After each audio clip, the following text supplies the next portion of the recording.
सलाम सलाम सुन, मुझे सिंध के सलाम सलाम सुन। बिस्मिल्लाहिर्रहमानिर्रहीम, अस्सलाम वालेकुम, सुबह बख़ैर, गुड मॉर्निंग। असीं जी ख़िदमत में हाज़िर थी चुकासीं। इरशाद जागीरानी मुंहिंजो नालो आहे, मूंसां गॾु साथी मेज़बान आहे। अस्सलाम वालेकुम, वेरी गुड मॉर्निंग। मुंहिंजो नालो फिरोज़ सैयद आहे। तव्हां वरी नालो ॿुधायो, मां कटे छॾियो तव्हांजो नालो। न ॿुधी वरितोसीं ॿुधंदड़नि त मुंहिंजो नालो फिरोज़ सैयद आहे। उमेद आहे मां सभु ठीकु हूंदा। असां ॿिन्ही जी तबियत ख़राब हुई, असां हिक ॿिए खां पुछी था वठूं, पोइ तव्हां लाइ ज़रूरु अचूं था। तव्हां कीअं आहियो? ठीकु आहियो? ओके आहियां। अॼु तबियत सही आहे मुंहिंजी? हा, अॼु माशाल्लाह लॻो बि था त तबियत सही आहे। ऐं इहा ॻाल्हि बिल्कुलु सही हूंदी अथव त कॾहिं कॾहिं कंहिंजे अचण सां, कॾहिं कॾहिं कंहिंजे वञण सां तबियत ख़राब थी वेंदी आहे, कंहिंजे अचण सां तबियत जेका आहे न उहा ठीकु थी वेंदी आहे। सही मूड मिज़ाज जी ॻाल्हि आहे। दिलि जी मौसम सही आहे, मन जी मौसम सही आहे त पोइ ज़हन बि ठीकु रहे थो, ख़्याल ठीकु रहनि था, पोइ सभु मामला सही रहनि था। जेकॾहिं पाण मन में मूंझारो रखी वेठा आहियूं त पोइ का बि शइ न वणंदी आहे। चवंदा आहिनि न, जी ख़ुशि त जहान ख़ुशि। जी ख़ुशि त जहान ख़ुशि। तव्हां बिल्कुलु सही चयो। जॾहिं असांजो जी ख़ुशि हूंदो आहे त असांखे हर तरफ़ ख़ुशहाली, असांखे हर तरफ़ मज़ो ईंदो आहे, असां इंजॉय करे सघंदा आहियूं। जॾहिं असां ख़ुदि डिस्टर्ब हुजूं, असांजो मन जेको आहे उहो मज़े में न हुजे त असांखे ॿी शइ मज़े में लॻंदी ई न आहे, भले कुझु बि थी वञे। ऐं उहो मज़ो या मन जी ॻाल्हि या दिलि जी ॻाल्हि जेका आहे न उहा किन किन माण्हुनि सां लॻंदी आहे, किन किन माण्हुनि में ईंदी आहे। ऐं जेकॾहिं असां तव्हांखे चवंदा रहंदा आहियूं, असांजी कोशिशि इहा हूंदी आहे त तव्हांजा जेके पंहिंजा प्यारा माण्हू आहिनि उन्हनि खे कावड़ायो न, उन्हनि सां कावड़ जो न कावड़ायो न। मूं हिकिड़ी ॾाढी सुठी कोटेशन पढ़ी पे, ॾाढी सुठी हुई, जेका मूं तव्हांखे बि कल्ह चई हुई त ज़िंदगी खे कॉम्प्लिकेट न बणायो, जेतिरो सिंपल बणाए सघो ओतिरो सिंपल बणायो। जेकॾहिं अव्हांखे जेकॾहिं कंहिंखां सवाल करणो आहे, तव्हांखे जेकॾहिं कंहिंखां कुझु पुछणो आहे, पुछी छॾियो। टाइम आहे ही, हरू भरू डिले करण मां फ़ाइदो। कंहिंखे प्रपोज करणो आहे, करे छॾियो, चई छॾियो। कंहिंसां का ॻाल्हि माना तव्हांखे बुरी लॻी आहे, कंहिंजी का गुस्सो आहे कंहिंसां, उहो बि चई छॾियो। ॾाढो सुठे तरीक़े सां, ॾाढे सुठे वे में, इज़त सां उनखे चई छॾियो। अहिड़ी क़िस्म जूं काफ़ी ॻाल्हियूं, अहिड़े क़िस्म जा काफ़ी सवाल हूंदा आहिनि जेको मन में, दिलि में रखण सां असांजो मन मेरो थींदो आहे। असांजो दिलि जेको आहे उहो गदिलो थींदो आहे। दिलि ऐं मन त मेरो थींदो ई आहे, पर माण्हू पाण उबाणको थी वेंदो आहे त पाण बि मेरो थी वेंदो आहे। मेराण थी वेंदी आहे, माण्हू चवंदा आहिनि छो भला वेझे कोन थो जा। सम्झ में न आहे ईंदो त असां उन्हनि शयुनि खे कीअं हैंडल करियूं। सही। हाणे सभ खां पहिरियां तव्हां जेकी ॻाल्हियूं करे वियो इहे पंहिंजी जॻह ते ठीकु आहिनि, पर पोइ बि जेकॾहिं मामला ठीकु नथा थियनि, बहितर नथा थियनि त पोइ हिकिड़ी ग़लती पाण करे वेंदा आहियूं। उहा ग़लती इहा हूंदी आहे त पाण रब जे अॻियां रोअण खां अॻु में माण्हुनि जे साम्हूं रोअणु शुरू करे छॾींदा आहियूं। सही था चओ। पोइ माण्हुनि जे साम्हूं रोअणु शुरू कंदा आहियूं त पोइ ॻाल्हि ठहंदी कोन्हे, पोइ रहंदो पंहिंजी गिलाती पवंदी आहे, पोइ ताना तुनका मिलणु शुरू थी वेंदा आहिनि, पोइ रहंदो माण्हू सेटिंग जे बजाए माना रहंदो डिस्टर्ब कंदा आहिनि, माण्हू ज़हनी तौर ते बीमार थी पवंदो आहे, मफ़लूज थी वेंदो आहे। पोइ कॾहिं कॾहिं दिलि जो ॿार हल्को करण जे लाइ ईअं पंहिंजे पाण सां ॻाल्हायो, पंहिंजे रब करीम सां ॻाल्हायो। उनजे आॾो रो, उहो ढकण वारो आहे, उहो लिकाइण वारो आहे, उहो ई ख़ालिक आहे, उहो ई मालिक आहे, उहो ई सभु कुझु सेट करण वारो आहे। ऐं तव्हांखे ख़बर आहे जेतिरो सजदे में रोइण में मज़ो अचे थो, उहो दुनिया जे अॻियां मज़ो नथो अचे। माना उन टाइम ते हालांकि असांजे अॻियां साम्हूं अलाह ताला हू न आहे हूंदो, ज़ाहिर न हूंदो, पर असांजे दिलि में हूंदो आहे। असांखे महसूसु थींदो आहे त ख़ुदा सां गॾु आहे। ऐं उहा जेका कैफ़ियत हूंदी आहे न, ऐं उहो जेके मूंखे ॿुधी रहिया आहिनि जंहिंसां इहा शइ थी आहे, उहा कैफ़ियत जेका आहे उहा महसूसु करणु। अच्छा, हिकिड़ो जुमिलो आहे न, इहो केॾो आथत वारो जुमिलो आहे। माना जेकॾहिं कोई चवे थो या पाण सोचींदा आहियूं त अलाह वॾो आहे न, अलाह वॾो आहे, अलाह मालिक आहे न। माना इहो चई करे को नामुमकिन कमु या परेशानी वारो कमु, ॾुखियाई वारो कमु बि ॼणो ईअं लॻंदो आहे ॼणो हाणे थी वियो। असां ईअं चवंदा आहियूं अल्लाहु अकबर, अल्लाहु अकबर। ऐं अलाह जेको आहे न रहमान ऐं रहीम आहे। त उहा जॾहिं असां शयूं सोचींदा आहियूं न, असांजे दिलि में पाण ई हिकिड़ी तसल्ली ईंदी आहे। ऐं तव्हांखे आउं हिकिड़ी ॻाल्हि ॿुधायां, इहा शइ मुंहिंजी आहे, मूं पाण ते अप्लाई कंदी आहियां, मूंखे न आहे ख़बर ॿियनि ते इहा शइ हले थी या न। ऐं अक्सर जॾहिं बि मायूस थी वेंदी आहियां, जॾहिं बि परेशान थी वेंदी आहियां त अलाह ताला खां नमाज़ में सबर घुरंदी आहियां, अलाह साईं उन ॻाल्हि ते मूंखे सबर ॾे। ऐं यकीन करियो मूंखे थी वेंदो अथव उन टाइम ते, कुझु ई पलनि में या कुझु ई देरि खां पोइ मूंखे उहा शइ थी वेंदी अथव। माना आउं काफ़ी उन शइ खां हटी वेंदी आहियां, काफ़ी उन शइ खे सम्झणु लॻंदी आहियां। हाणे रोज़ा निमाज़ूं इहे पिणु चङा कम, पर उहो को ॿियो फर्म जंहिंसां बसि पिरी खे छा साईं चयो, सो वरी पिरी जेको आहे न उहो अलाह ताला आहे।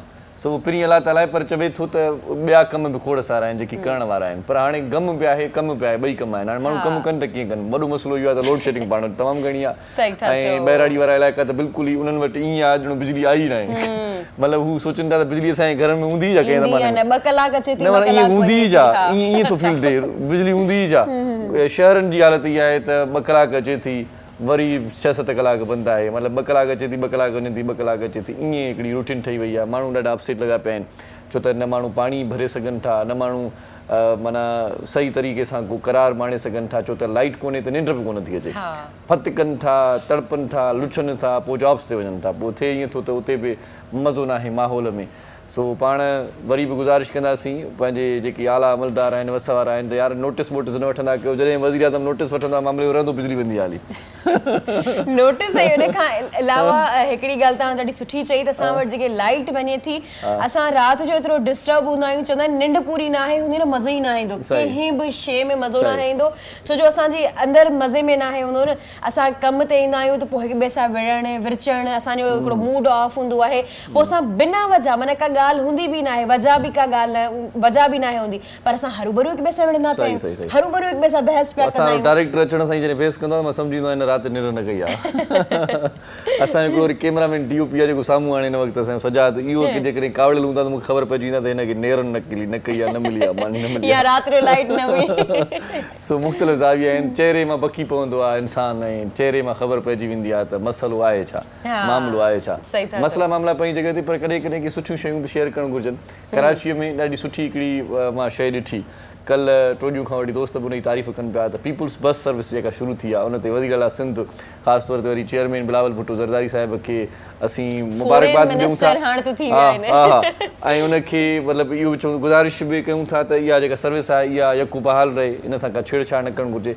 मूं ॾिठो पियो ॾाढी एयर कंडीशन बस आहे, ॾाढी माना लुक बि उनजो ॾाढो ज़बरदस्त आहे, 50 रुपए मुनासिबु किरायो आहे, माना AC माण्हू वेठो आहे ऐं 50 रुपए भरे माना ठठ सां वेठो आहे। ऐं जेकॾहिं का डेस्टिनेशन वेझो आहे त 25 रुपया, हू 50 रुपया जेकॾहिं डेस्टिनेशन अलॻि आहे, ऐं तमामु ज़बरदस्त जेका आहे उहा बस आहे। 25 रुपए तव्हां ॻाल्हि कई, जेकॾहिं चढ़ी ऐं लही वञो त माना को किरायो ई न आहे, माना चढ़ी वरी लही वञो, चक्कर हणण जो न ईअं चढ़ी वरी लही वञो को किरायो ई न आहे हुनजो, त सॉरी सर मां ग़लती में चढ़ी मिड़ी ॾिसी पई ईंदासीं ऐं थोरी ग़लती थी वेंदी, पर बहरहाल ॾाढी सुठी बि ऐं पाण जेके आहिनि असांजा फॉरेन मिनिस्टर बिलावल भुट्टो साहब, उहे पाण चढ़िया, उन्हनि पाण सहर कई, ऐं उहे जेके बि पीपल्स पार्टी जा वॾा हुआ उन्हनि बि चढ़िया, ऐं ॾाढे सुठे तरीक़े सां उन्हनि उहो कयो।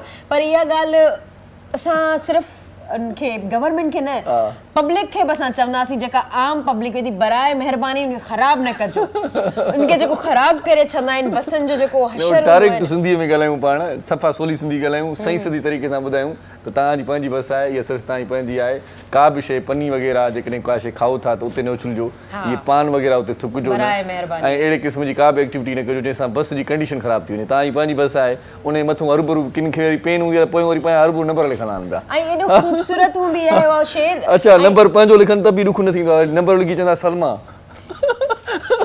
माण्हू सभु 50 माण्हू उहे नंबर वेठा मिलाईंदा, पर उहो नंबर फेक हूंदो आहे। सो अहिड़े क़िस्म जी एक्टिविटी न कजो, तव्हांजी पंहिंजे लाइ सर्विस क़ाइमु कई आहे, पंहिंजी ऑन कजो, ईअं न कजो त माना उनखे ईअं छॾे ॾियो ऐं तव्हां पराई शइ सम्झी करियो।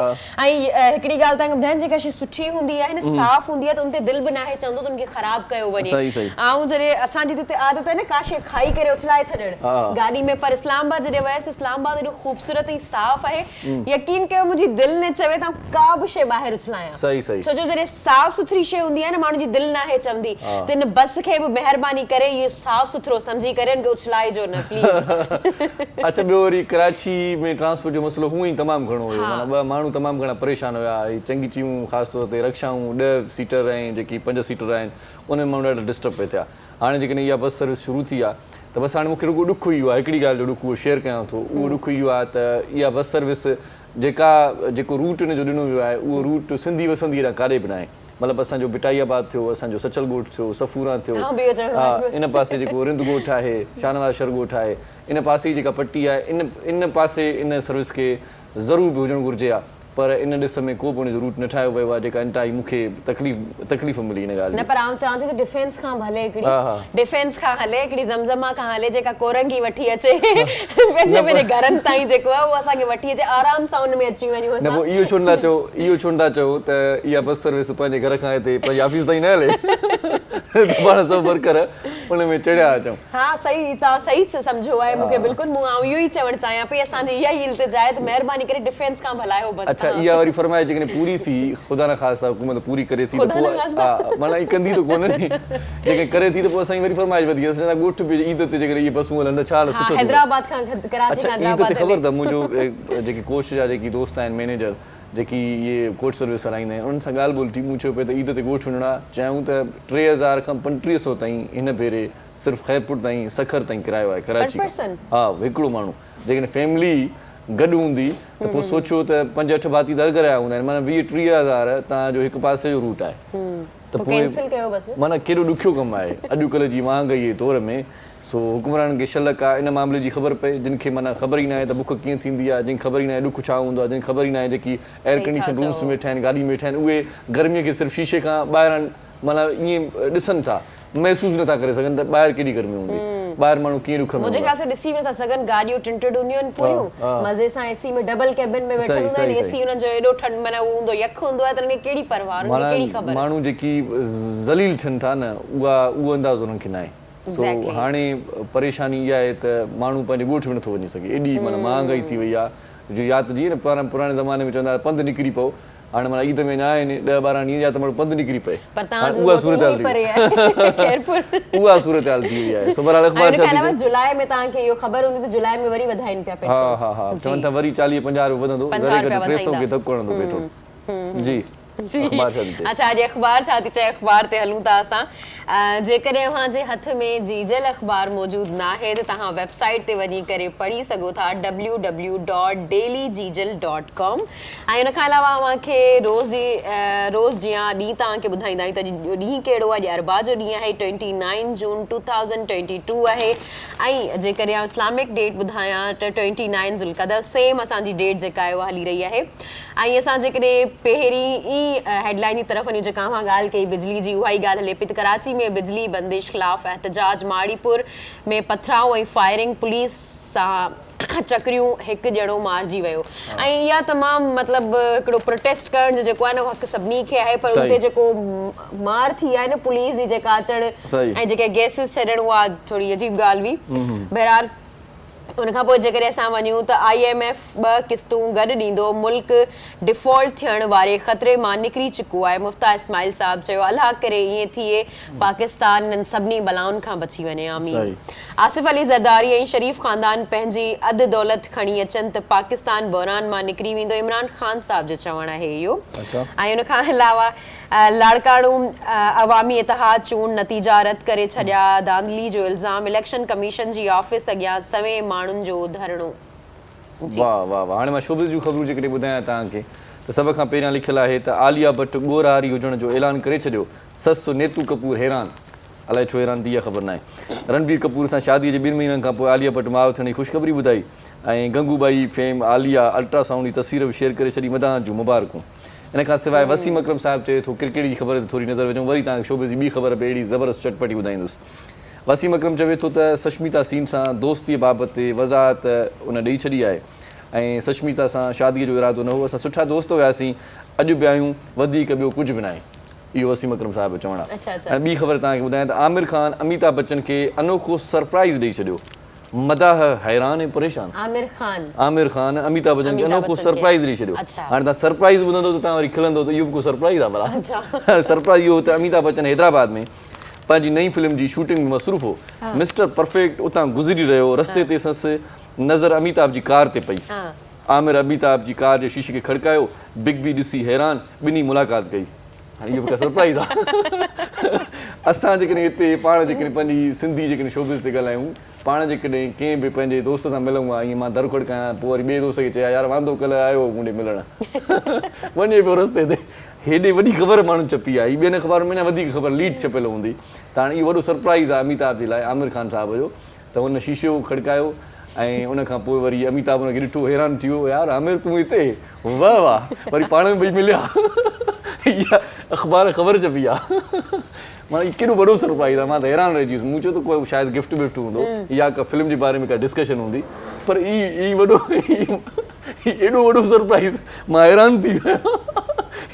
लिखियल आहे त मदा पैरान ये हैरान करण लाइ लिखी वई आहे। एॾो वॾो सरप्राइज़ मूंखे कॾहिं ज़िंदगी में ॾिठो त अचानक कोई कंहिंसां मिले ऐं एॾो वॾो सरप्राइज़। सो बहरहाल अॼोकी अख़बार में ॾाढो सुठो कॉलम बि आहिनि ऐं मुल्क जी बहितरीअ लाइ हक़ीक़ी मुश्किल फ़ैसिला केरु कंदो, इहो कॉलम आहे। औलाद लाइ बहितर माहौल सां ई मुआशरे में सुधारो ईंदो, इहो बि हिकिड़ो कॉलम आहे। ऐं हुकुमराननि खे अवाम जे बारे में सोचणु घुरिजे, ॾाढो सुठो इहो बि। जावेद चौधरी साहब जो जेको कॉलम आहे उहो चए थो हाणे ग़लती जी का बि गुंजाइश न आहे, तव्हांखे माना तव्हांजी दीद सुठी आहे परे खां ई माना ईअं ॾिसव टेडीअ करे माना तव्हां परे खां सम्झी वेंदा आहियो, ॾिसंदा आहियो त। आदिश कुमार अगवा ऐं पुलिसी ख़ामोशी, अक़लियती उमेदवारनि खे रिआयत ॾिनी वञे, इहो बि हिकिड़ो सुठो कॉलम आहे। अॼु अख़बार जेको एडिटोरियल छपियो आहे उहो बि ॾाढो ज़बरदस्त आहे। माना अख़बार पंहिंजी ॻाल्हि कंदी आहे ऐं पंहिंजी ॻाल्हि में हुन लिखियो आहे त बिजली जी बंदिश बेहस हुकुमरान। सुभाणे ते थोरो ॻाल्हाए बि चुकासीं त बिजली जी बंदिश आहे ऐं तमामु घणो जेको आहे सो मसइलो थिए थो ऐं बिजली जी बंदिश जे करे माण्हू पाण में विढ़ण ते मजबूर थी वेंदा आहिनि। उहा ई ॻाल्हि न, असांजे जेको तंग हूंदासीं, बेज़ार हूंदासीं त विढ़ंदासीं। सही सही सही। चीफ एडिटर हिन अख़बार जो डॉक्टर अब्दुल करीम राजपर साहिबु आहे। हिन अख़बार में नेशनली इंटरनेशनली ख़बरूं हूंदियूं आहिनि, जीअं मूं तव्हांखे हाणे आमिर ख़ान सरप्राइज़ वारी ॻाल्हि ॿुधाई त इहा नेशनली मुख़्तलिफ़ अख़बार में छपी, इन जे करे असांजी अख़बार में बि इन ख़बर खे रिपोर्ट कयो वियो आहे। छो त मुख़्तलिफ़ अख़बारूं पढ़ी करे, मुख़्तलिफ़ वेबसाइट्स ॾिसी करे, आलमी इंटरनेशनल जेकी ख़बरूं हूंदियूं आहिनि उन्हनि खे नज़र सानी करे पोइ अख़बारूं ख़बरूं छपींदियूं आहिनि। मतिलबु रिसर्च करे हिकिड़ी प्रॉपर, उन खां पोइ ख़बर छपबी आहे। सही सही। पोइ हिते वठूं था हिकिड़ो शॉर्ट कमर्शियल ब्रेक ऐं मोटी ईंदासीं त पोइ वरी कचहरी कंदासीं। तव्हां असां सां गॾु रहिजो, मौज़ूद महिमान सां थोरी देरि में तव्हांखे मिलायूं था, ॾिसंदा रहिजो। सलाम सिंध। मुझे सिंध के सलाम सलाम सिंध, मुझे सिंध के सलाम सलाम सिंध। सलाम सिंध में हिकु भेरो वरी तव्हांखे भलीकार चऊं था, मोटी आयासीं ऐं तव्हांजी ख़िदमत में मौज़ूद महिमान बि वठी आयासीं। मौज़ूद महिमान मुख़्तलिफ़ मकतब फ़िक्र जा असांजे प्रोग्राम में ईंदा आहिनि, जिन मां असांखे ॼाण मिलंदी आहे, उन्हनि जे कम खां कुझु सिखंदा आहियूं ऐं तव्हां शेयर कंदा आहियूं ॻाल्हियूं त तव्हां उन कम मां कीअं फ़ाइदो वठी सघो था। अॼु ॿ महिमान आहिनि, हिकिड़ो महिमान जेको स्टेट जो कारोबार बि करे थो ऐं गॾो गॾु हुनजो तारीफ़ कराईंदो। वरी ख़ासि तौर ते असां ॾिठो पए त दोस्त ऐं अदियूं असांजूं सरतियूं जेके आहिनि उहे चवनि पियूं त को डॉक्टर बि असांजे प्रोग्राम में अचे, कॾहिं न कॾहिं अचे ऐं मुख़्तलिफ़ मर्ज़ जेके आहिनि उन्हनि ते का गहरी का सलाह ॾे ऐं को मशवरो ॾे, को हलु कढे। सो असां अॼु ॿ माना मौज़ू रखिया आहिनि। मौज़ूद महिमाननि जो तारीफ़ पिर कराईंदी, रागी बि आहे, उन सां बि तव्हांजी कचहरी कराईंदासीं। जी बिल्कुलु, अव्हां सही चयो। ऐं जीअं तव्हां पहिरीं ॿुधायो त असां वटि जेके डिफरेंट स्टेट्स सां या प्रोजेक्ट लॉन्चिंग जे हवाले सां महिमान आयल आहिनि, छो जो असां वटि हिते महांगाई एतिरी वधी वई आहे जो घर पंहिंजो करणु ऐं पंहिंजो वठणु, तव्हां सम्झो उहो ख़ुशनसीब माण्हू आहिनि जंहिंजा पंहिंजा घर आहिनि ऐं स्पेशली कराची में पंहिंजा घर आहिनि। कराची में ॻाल्हि एड कंदुसि त अॻे चवंदा बाबा औलाद नेमत आहे, हाणे जेकॾहिं घर बि पंहिंजो आहे न, इहा वॾी नेमत आहे, वॾी नेमत आहे। यकीन कयो, छो जो माण्हू किराए जे घर में रहनि था। असां वटि अक्सर कराची में त किराए जे घर में ई रहनि था, पर सर जेके असां वटि आयल आहिनि उहे इस्लामाबाद खां आयल आहिनि। इस्लामाबाद में ई पंहिंजा प्रोजेक्ट जेके आहिनि उहे लॉन्च कनि पिया डिफरेंट, ऐं असां उन्हनि खां पुछंदासीं त कराची में उन्हनि जो इरादो आहे करण जो या पूरे सिंध में करण जो इरादो आहे या न। असां वटि जेके प्रोग्राम में मौजूदु आहिनि नासिर ख्वाजा साहब, अव्हांखे प्रोग्राम में भलीकार चऊं था। ऐं उन खां अलावा जीअं तव्हां ॿुधायो त शुगर जा पेशेंट बि असां वटि काफ़ी आहिनि ऐं उन्हनि खे हिकिड़ी सही गाइडेंस जी ज़रूरत हूंदी आहे। काफ़ी दफ़ा ईअं थींदो आहे त डॉक्टर्स वटि हॉस्पिटल में एतिरा मरीज़ अची वेंदा आहिनि जेको असां पंहिंजो मसइलो ॿुधाईंदा बि आहियूं त उहे एॾो ध्यान सां न आहिनि ॿुधंदा, ध्यानु ॾेई न आहिनि ॿुधंदा, छो उन्हनि वटि एतिरो रश लॻो पियो हूंदो आहे। पर असांजे प्रोग्राम में जेके डॉक्टर ईंदा आहिनि उन्हनि सां असां स्पेसिफिकली उहे ई सवाल कंदा आहियूं जेके अव्हां जी दिलुनि में हूंदा आहिनि। अव्हां असां सां शेयर कंदा आहियो ऐं असां डॉक्टर खां पुछंदा आहियूं ताकी अव्हां जा जेके बि सवाल आहिनि या जेके बि ॻाल्हियूं आहिनि उहे रिज़ॉल्व थी सघनि। उन खां अलावा पाण मुंहिंजे लाइ मज़े वारी ॻाल्हि आई, जेके मूंखे औरतूं सभु ॿुधी रहियूं आहिनि उन लाइ मज़े जी ॻाल्हि आहे त पाण जेके आहिनि उहे कॉस्मेटिक स्पेशलिस्ट बि आहिनि। असां वटि जेके प्रोग्राम में मौजूदु आहिनि डॉक्टर अयाज़ शेख साहब, अव्हांखे प्रोग्राम में भलीकार चऊं था। त असां मेकअप ते बि ॻाल्हाईंदासीं त कहिड़ो मेकअप कहिड़ी स्किन लाइ हुजणु खपे, कहिड़ो असांखे यूज़ करणु खपे, ऐं शुगर ते बि ॻाल्हाईंदासीं। ऐं असां वटि ॾाढा सुठा सिंगर मौजूदु आहिनि प्रोग्राम में जेके शिकारपुर खां स्पेशली आयल आहिनि। सुबुह जो ई असां वटि आया आहिनि ऐं ॾाढी ख़ुशी पई थिए त असां वटि अलॻि अलॻि एरियाज़ जा माण्हू अचनि था ऐं पंहिंजो टैलेंट मंझराइनि था ऐं उन्हनि खां पोइ उन्हनि खे ॾाढी वाह वाह बि मिले थी। ऐं ॾाढा सुठा सिंगर बि आहिनि पाण। फ़हीम अब्बास साहब, अव्हांखे बि प्रोग्राम में भलीकार चऊं था। ऐं उन खां अलावा असांजी टीम जा साथी असांजा जेके प्रोग्राम में रोज़ मौजूदु हूंदा आहिनि, असां सां गॾिजी असां असां अव्हां जे आॾो रोज़ ईंदा आहियूं, उहे बि असां सां गॾु अव्हां जे आॾो रोज़ ईंदा आहिनि। सिंध जा ॾाढा सुठा सिंगर आहिनि, म्यूज़िशियन आहिनि, उस्ताद बादल रई साहब, अव्हां खे बि प्रोग्राम में भली कार चऊं था। ऐं उन खां अलावा अॼु जेके अॼु न उन्हनि जे नाले लाइ छो चवंदी आहियां अॼु जेके ढोलक वॼाईंदा, बल्कि रोज़ ई असां सां गॾु जेके ढोलक वॼाईंदा आहिनि प्रोग्राम में, जेके गॾु हूंदा आहिनि असांजे, उहे बि सथ जा साथी आहिनि। मोहम्मद अली साहब, अव्हां खे बि प्रोग्राम में भली कार चऊं था। सही सही सही। सो स्टार्ट वठूं था साईं जेको असां पहिरियों महिमान आए उन खां ही सवाल कयूं था। सर मुझे ये बताएं कि आजकल अपना घर एक ख्वाब बन गया, हाँ, तो इस ख्वाब को किस तरह से पाए तकमील करें, किस तरह से ताबीर कैसे हो सकती है इस ख्वाब की? औज़ुबिल्लाहि मिनश्शैतानिर्रजीम, बिस्मिल्लाहिर्रहमानिर्रहीम। देखिए, ख्वाब तो बन चुका है घर। आजकल जो है एक मिडिल क्लास इंसान और गरीब आदमी घर कैसे, मेरे ख्याल से अब तो उसको ख्वाब भी नहीं आते होंगे, सोचना ही छोड़ दिया उसने। मतलब इतनी कंडीशन अब तो जो सूरत हाल है और घर जो है ना बहुत मुश्किल हो चुका है। सही बात है। तो इसीलिए फिर वैसे मेरे वालदा का ख्वाब था कि लोगों को घर दिया जाए। मेरा जो ननियाल है वो बड़ा गरीब है। अच्छा। तो वैसे ही वालदा से मैंने पूछा कि आप क्या चाहती हैं, तो उन्होंने कहा कि मेरी ख्वाहिश है कि मैं इन सबको घर दूं। अच्छा। तो रियल सेक्टर से था, मैं बिल्डर ऑलरेडी, और पाक फौज में मैंने 15 साल MES मिलिट्री इंजीनियरिंग सर्विस में काम किया है, उनकी खिदमत की है। अच्छा। तो वहाँ से छोड़ के मैं प्राइवेट सेक्टर में फिर आया। तो पहले मैं कोयटा काम करता रहा, बिलोंग कोयटा से करता हूँ। सही। फिर वहाँ से बावलपुर, अच्छा, बहावलपुर से फिर इस्लामाबाद का सफ़र हुआ। सही।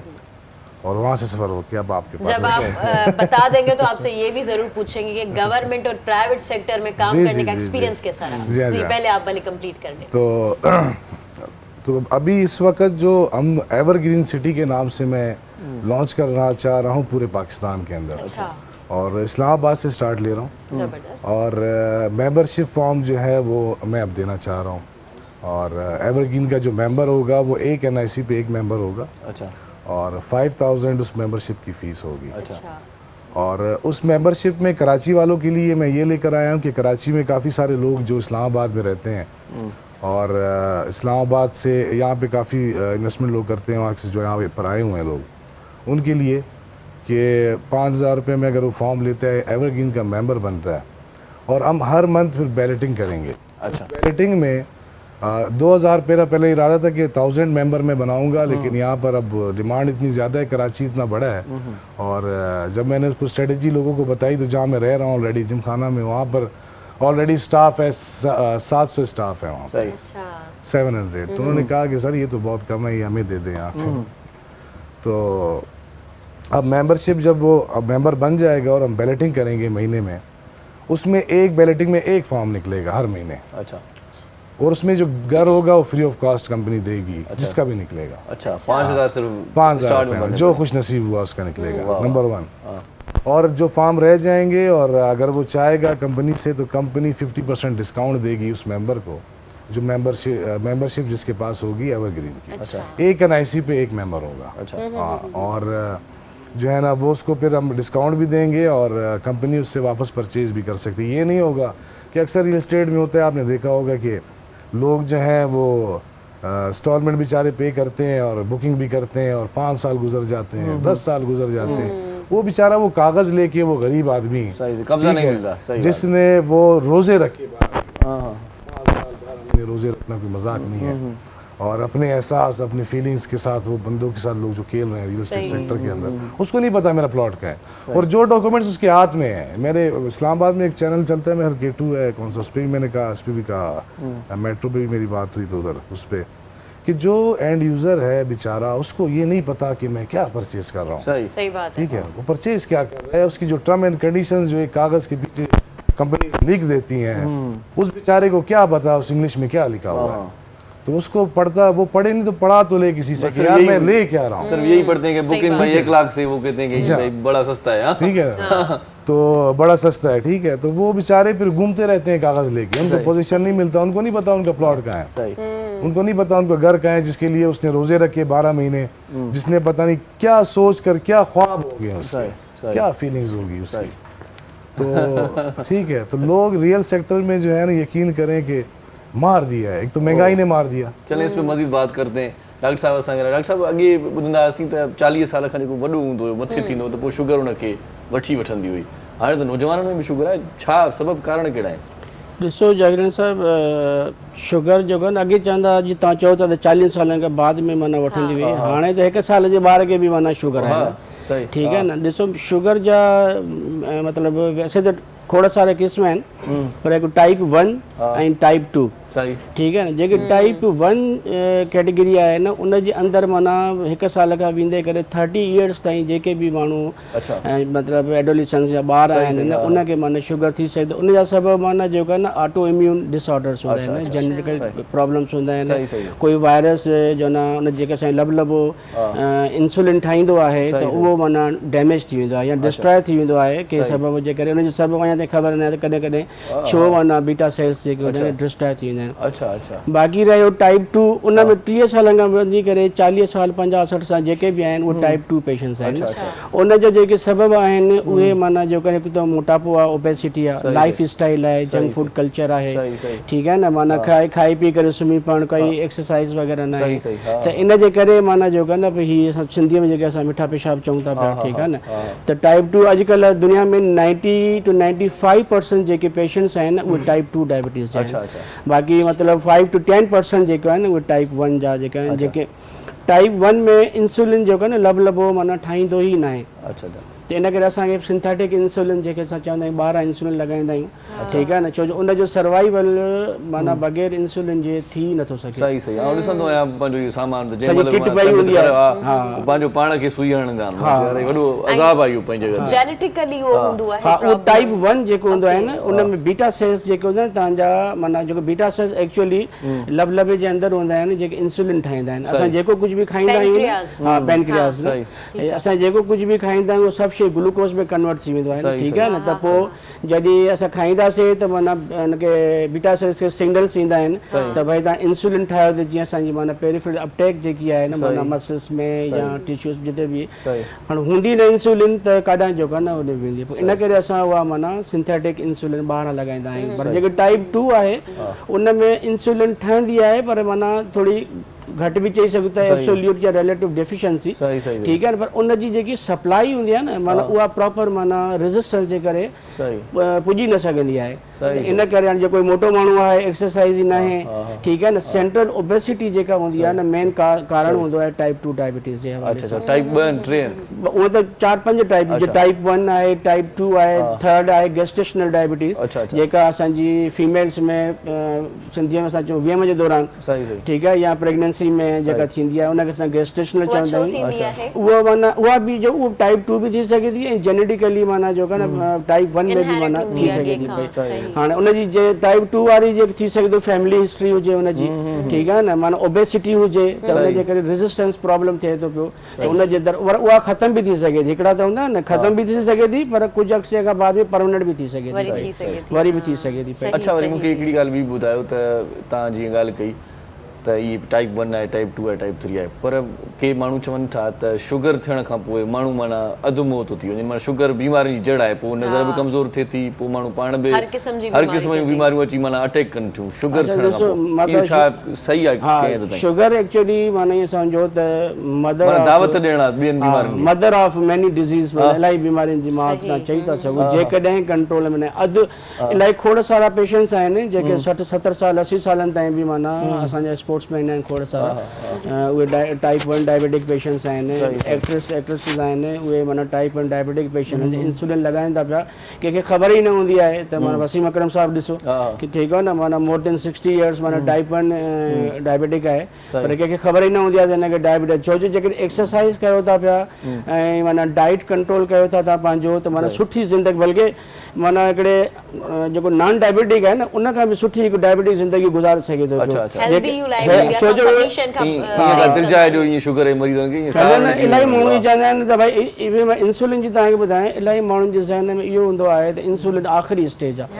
इहे ग़लति आहे ठीकु आहे न। इंसुलिन हिकु ज़िंदगी अलाह जी तरफ़ हिकिड़ी नेमत आहे ठीकु आहे न, जंहिं बि ठाही माना इन सम्झो हुनखे नोबेल प्राइज़ बि मिलियो हुयो जेके ॿाहिरि बेंडिंग बीस्ट माना ठीकु आहे न। त इंसुलिन जेकी आहे न हिकिड़ी माना तमामु सुठी शइ आहे, पेशेंट माना डिॼी वेंदा आहिनि। इवन असां कंहिं पेशेंट खे चवंदा साईं तव्हां कंट्रोल नथी थिए इंसुलिन पास माना आखिरी स्टेज में आहियूं ठीक है न ईअं न आहे आखिरी स्टेज न आहे इंसुलिन जो आहे न बल्कि कॉम्प्लिकेशंस जेके तव्हां जीअं डिस्कस कयो त माना जेको आहे न खोड़ सारी शयूं पेचीदगियूं अची वेंदियूं आहिनि शुगर जूं माना 3 खां 4 माना कॉमन पेचीदगियूं आहिनि रेटिनोपैथी जे अखियूं ख़राब थियण नेफ्रोपैथी गुर्दा ख़राब थियण ऐं न्यूरोपैथी डायबिटिक फुट ठीक है न माना तव्हांखे कॾहिं कॾहिं पेशेंट्स चवंदा आहिनि त साईं असांखे माना महसूसु ई नथो थिए नमनेस थी वई आहे ऐं किवलियूं थियूं घुमनि चूटियूं थियूं घुमनि जेको असांजे पेरनि में जेको आहे न इहा सम्झो त तव्हांजो हाणे कॉम्प्लिकेशन स्टार्ट थी वियूं आहिनि ठीकु आहे न इन करे तव्हांजो शुगर कंट्रोल में प्रीवियसली यानी माज़ी में न रही आहे ठीकु आहे न तव्हां जेकॾहिं तव्हां पंहिंजी टेस्टूं रूटीन जे हिसाब सां कराईंदा अचो 3 महीने 6 महीने त तव्हां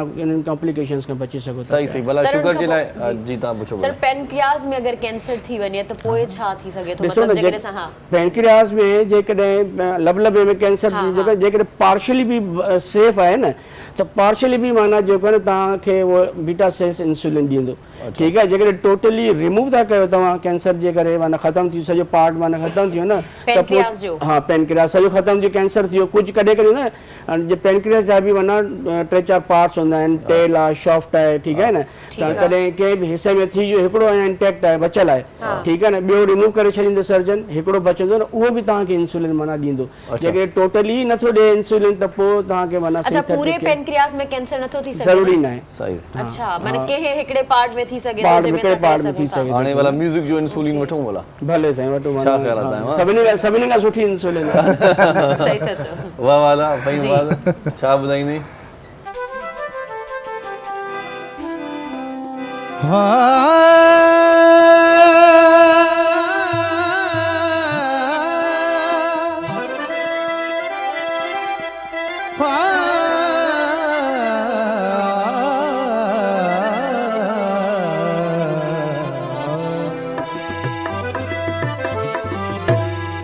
पहिरी सिफत कजे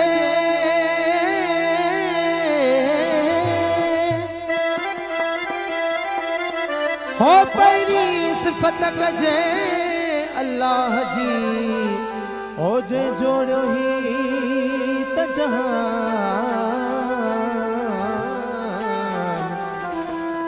बी सिफत कजे प्यारे मोहम्मद जी जिते उमतया तो ईमान सिफत कजे या अली मुश्किल खुशा जी जे मारे मञायो कुफरान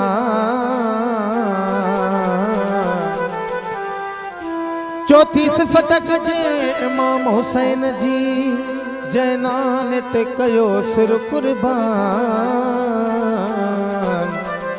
पंजी सिफत कजे कातला शरीफ जी जिते लथो पाक कुरान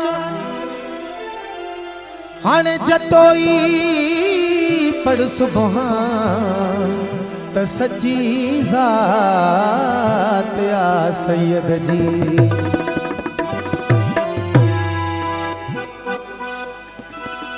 सिकड़ी में गुयार रांझन दी सिकड़ी में कुयार रांझन दी आवे जे गल लावे मैं मुट्ठी अकेली को आ भर भर जाम पिलावे ए यार हुजूर बेवस दिल को आरो दिए को गल्ला ओ नाल माही तेरे लगिया दिलिया ओ नाल रांझन तेरे लगिया दिलिया नाल माही तेरे लगिया दिलिया नाल माही तेरे लगिया दिलिया आ इश्क दा कलमा भरे बैठे असां सिर दा सौदा करे बैठे असां सिर दा सौदा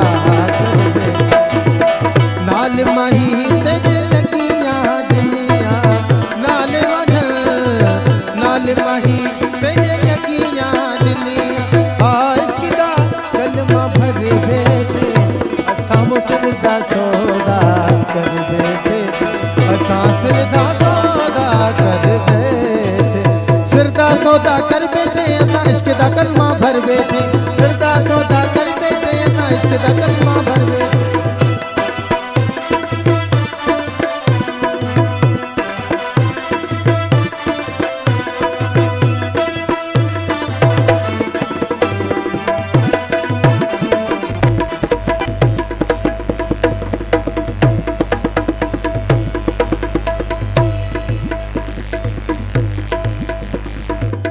रांझा की बिला रांझा काबा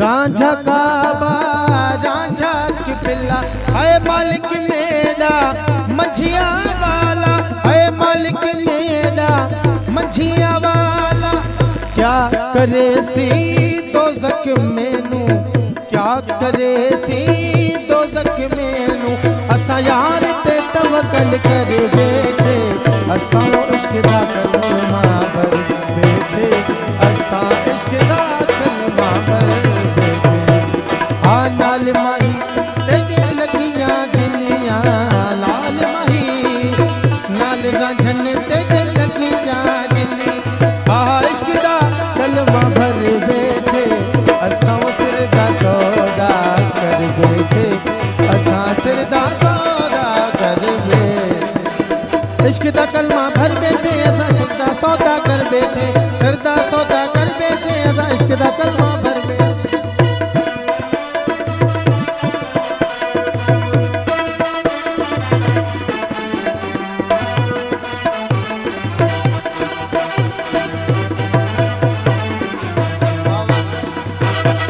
लिखियां जीवे किस्मत कीता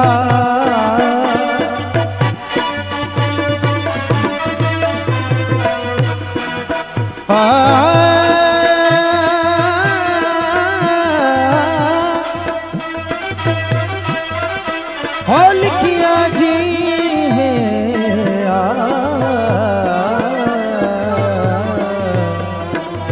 लिखियां जीवे किस्मत कीता इश्क दा प्याला भर भर पीता है इश्क दा प्याला पूरे करी पीता रंग लगाया रांझन मैनू रंग लगाया मुर्शद मैनू असा सरकत माते कट बैठे असा इश्क दा कलमा भर बैठे असा इश्क दा कलमा भर बैठे आए नाल माही तेरे लगियां दिलियां नाल माही नाल रांझन तेरे लगियां दिली आ इश्क दा कलमा भर बैठे असा सिर दा सौदा कर बैठे असा सिर दा सौदा कर बैठे वाह जी वाह ॾाढो सुहिणो अंदाज़ ऐं आवाज़ ऐं फ़हीम अब्बास साहब ॻाल्हि वणी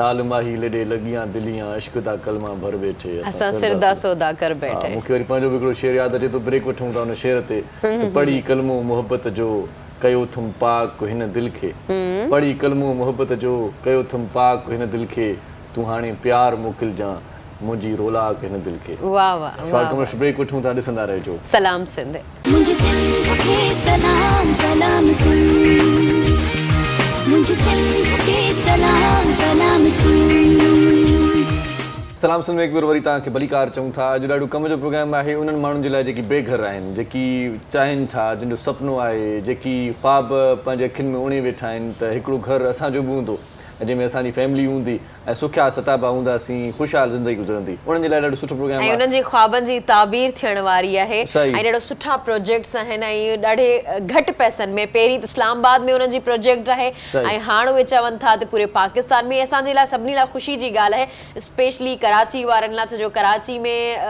पहिरीं बि असां इहो ज़िक्र कयो त सही। कराची में पंहिंजो घर हुजणु नेमत खां घटि न आहे ऐं सही। उहो बि सुठो घर हुजणु एरियाज़ कहिड़ा कहिड़ा हूंदा उहे सर असां मौजूदु आहिनि सही, उन्हनि खां सही। पुछूं था त एरियाज़ कहिड़नि कहिड़नि में सही कनि एवरग्रीन सिटी जे जी। नाले सां इहो मनसूबो आहे जी, ऐं तमामु evergreen शानदार city। मनसूबो आहे ऐं तव्हां जेकॾहिं पाण खे एवरग्रीन रखणो चाहियो था तो एवरग्रीन सिटी में जरूर पंहिंजो घर जो है वो बुक करायो सर हमें ये बताइएगा कि किस किस एरिया में है कराची के किस किस एरिया में होगा मतलब ऑल ओवर पाकिस्तान लेकिन कराची की स्पेसिफिकली बात करें तो किस कराची में असल में देखिए कि ये अपना मिडिल क्लास के लिए ज़ाहिर है और लो कास्ट प्रोजेक्ट है ये।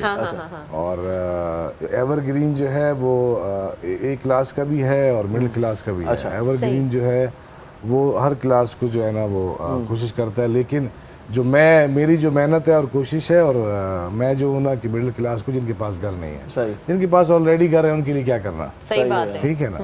तो इसलिए अब कराची में ज़ाहिर है सराउंडिंग में अब कराची बड़ी ज़मीन बहुत महंगी हो चुकी है। एक तो ज़मीन महंगी हो चुकी है और ज़मीन के जो मामलात हैं और ज़मीन में फ्रॉड बहुत है। एक फाइल पे दूसरी फाइल, दूसरी पे तीसरी ये फाइल, फ्रॉड बड़ा है। ठीक है, फाइल तो अपनी जगह है, लेकिन सर ज़मीन के मामलात बड़े पेचीदा हैं।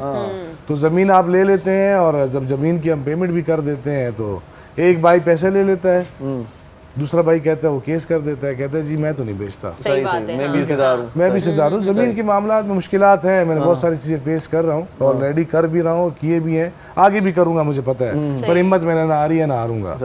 और इंशाल्लाह अभी पहले मैं इस्लामाबाद लॉन्च कर रहा हूँ, ठीक है। इस्लामाबाद के बाद मैं कराची लॉन्च करूँगा, फिर कराची के बाद मैं लाहौर लॉन्च करूँगा, लाहौर के बाद मुल्तान लॉन्च करूँगा, मुल्तान के बाद मैं बहावलपुर, सादकाबाद, रेमियर खान, वो सारा एरिया में कवर करूँगा। लेकिन एरियाज कौन कौन से होंगे स्पेशली कराची? एरियाज देखिए, कराची में असल में इसकी स्ट्रेटजी ये है कि कराची में मुख्तलिफ लोकेशंस पे होंगे। अब देखिए अब एक न्यू कराची में रहता है बंदा, उसकी जॉब है वो तारिक रोड या डिफेंस साइड पे, अब वो बेचारा वहाँ घर लेके वहाँ कैसे जाएगा, बहुत मसला होता है। हम अगर देखें हम जाएंगे अगर उस तरफ तो फिर महंगी जगह पे जो जमीन महंगी होगी वहाँ पर हम अपार्टमेंट्स में जाएंगे। अच्छा, ठीक है, हम वहाँ जाएंगे अपार्टमेंट्स में और ग्राउंड प्लस 6 ग्राउंड प्लस 7 तक जाएंगे, ठीक है ना। क्योंकि ग्राउंड प्लस 6 7 तक जाएंगे, लिफ्ट पे जरूरी है, क्योंकि बुजुर्ग है, बुजुर्ग का बेचारा आप कैसे सीढ़ियाँ चढ़ेगा। तो मेरा इरादा ये था कि ग्राउंड प्लस 2 पर हम जाएं कराची में, जो महंगी जगह है उसकी वजह से। लेकिन ये है कि ज़मीन बहुत महंगी हो चुकी है और जहाँ पर बैरियर टाउन है उस तरफ अगर निकल जाते हैं, उससे आगे जाकर फिर ज़मीन कोई सस्ती मिलेगी, तो वहाँ पर हम जो है ना सिंगल स्टोरी घर जो है ना बड़े लो कॉस्ट में हम दे सकते हैं लोगों को। अच्छा, एवरग्रीन सिटी जो इस्लामाबाद में बन रही है, तरक्याती काम स्टार्ट हो चुका है इसका। इस टाइम जो लैंड है वो मैं परचेज कर चुका हूँ। अच्छा, एक दफा फराड भी हो चुका है मुझसे, ठीक है। और लैंड अल्हम्दुलिल्लाह मैं ले चुका हूँ। इस्लामाबाद की बात कर रहे हैं? इस्लामाबाद की बात करूँ, मैं लैंड वहाँ पर ले चुका हूँ और उसके डॉक्यूमेंट्स मैंने जमा करवा दिए प्लानिंग परमिशन में, क्योंकि अभी हम मेंबरशिप दे रहे हैं। आप लैंड ले चुके हैं, कस्टमर्स लैंडिंग करें वो सभी। यस, लैंड हम ले चुके हैं। और सबसे मजे की बात इसकी जो है स्ट्रेटजी ये है कि वो अपने घर में रहकर जो है ना वो इंस्टॉलमेंट देगा। वो कैसे की इसकी है कि हम टोटल लेंगे 15% डाउन पेमेंट, फिर 20%, टोटल 35% डाउन पेमेंट। वो अपने घर हम उसे, उसके बाद उसने पेमेंट कोई नहीं करनी। फिर वो घर हम उसे डिलीवर करेंगे, वो अपने घर में रहकर जो किराया देता था वो किराए की सूरत में इंस्टॉलमेंट देगा और अपने घर का मालिक। यार ये बात मुझे अच्छी लगी कि जितना वो किराया देता था। इसमें सर जी यही तो मेरी जंग है कि बैंक इन्वॉल्वमेंट। एक गरीब आदमी कैसे जाएगा, बैंक वाला अभी चल रहा था, अभी एक गरीब आदमी है, वो बैंक कैसे जाए, वो फॉर्म फिल करे। वो वज़ीर-ए-आज़म स्कीम में भी यही हुआ था ना। वही हुआ था, वही सर बता रहे थे। खान साहब का विजन तो बहुत अच्छा था, खान साहब नो डाउट विजन अच्छा था, बहुत अच्छा था, अच्छा विजन था। अभी उस पे काम कर रहे हैं, लेकिन ये कि उसमें बैंक इन्वॉल्वमेंट थी। अब बैंक इन्वॉल्वमेंट जहाँ पर आ जाए वहाँ पर सूद और इस्लाम एज ए मुस्लिम हम वैसे ही जो है। और सर वैसे पे स्लिप भी नहीं मिलती जहाँ पे काम करते हैं, वो पूछते हैं रीजंस, बहुत से मसले होते हैं। तो गरीब आदमी है वो बेचारा फॉर्म कौन से फॉर्म फिल करेगा सर। हमारा बड़ा सिंपल सा है, हम बायोमेट्रिक करते हैं मेंबर का और वो मेंबर जो है वो बायोमेट्रिक हमारे साथ हो जाता है और मेंबर हम उसे बनाते हैं अपने साथ, उसे हम लेकर चलते हैं। और ये तो बड़ी ऑफर आपने दी कि 5000 में भी प्लॉट मिल सकता है लकी बंदे को। अगर लकी बंदा लकी बंदे को वो हम बैलेटिंग करेंगे प्रॉपर। हो सकता है कि यहीं आप लोग के साथ भी सिम टीवी में करें हम, और हर महीने करेंगे। सही हर महीने हम करेंगे बैलेटिंग, और उस बैलेटिंग में जिसका जो खुश नसीब का प्लॉट निकलेगा उसको फुल पेड की हम फाइल देंगे। और जो कंपनी का जो 10% है वो वैसे भी फ्री ऑफ कास्ट लोगों को घर देने का। और वो मेरा बड़ा प्यारा जिसको मैं कहता हूँ बच्चा, आपने देखा होगा हसन अदील जिसका नाम है, भूखे नहीं सोएंगे, ठीक है ना। वो बच्चा मुझे बहुत पसंद है, लाइक करता हूँ। सही बात है। कल मेरे पास आया भी था और बच्चे कहते हैं चाचू जो है ना आप अभी इस दफा क्या करेंगे मेरे लिए कुर्बानी में, ठीक है ना। तो मैंने कहा टेंशन नहीं ले, जरा बहुत कुछ करेंगे। सर कुर्बानी की बात कर रहे थे सर, तासा के यो बुधाई जो शुगर वाला पेशेंट मने खाई सकन था कुर्बानी यो वो आइना गरो गडू खुशखबरी या वीडियो तो शुगर वाला पेशेंट भी यू प्लाट वठी सकन था। शुगर के पेशेंट भी ले सकते हैं। शुगर पे मैं थोड़ा समय भी डिस्कस करूंगा डॉक्टर साहब, आप जी नहीं तो भले ये तो ख्वाजा साहब ही बता दें शुगर के पेशेंट्स ले सकते हैं, उनके लिए शुगर देखिए शुगर डॉक्टर साहब बात ये कि शुगर क्यों ज्यादा होती जा रही है। देखिए उसकी मेन रीजन ये है कि शुगर अगर हम वॉक नहीं करते, नंबर 1 फास्ट फूड और कोल्ड ड्रिंक। अच्छा, कोल्ड ड्रिंक में इतना ज़्यादा जो है ना वो शुगर होता है, जो हम एक बोतल पीते हैं उसमें। और देखें ना लोग, अब लोगों का फिर मैं बोलूंगा सच, क्योंकि मैं पर बोलता सच हूँ, फिर काम कुछ और तरफ चला जाएगा। बहरहाल वॉक किया करें।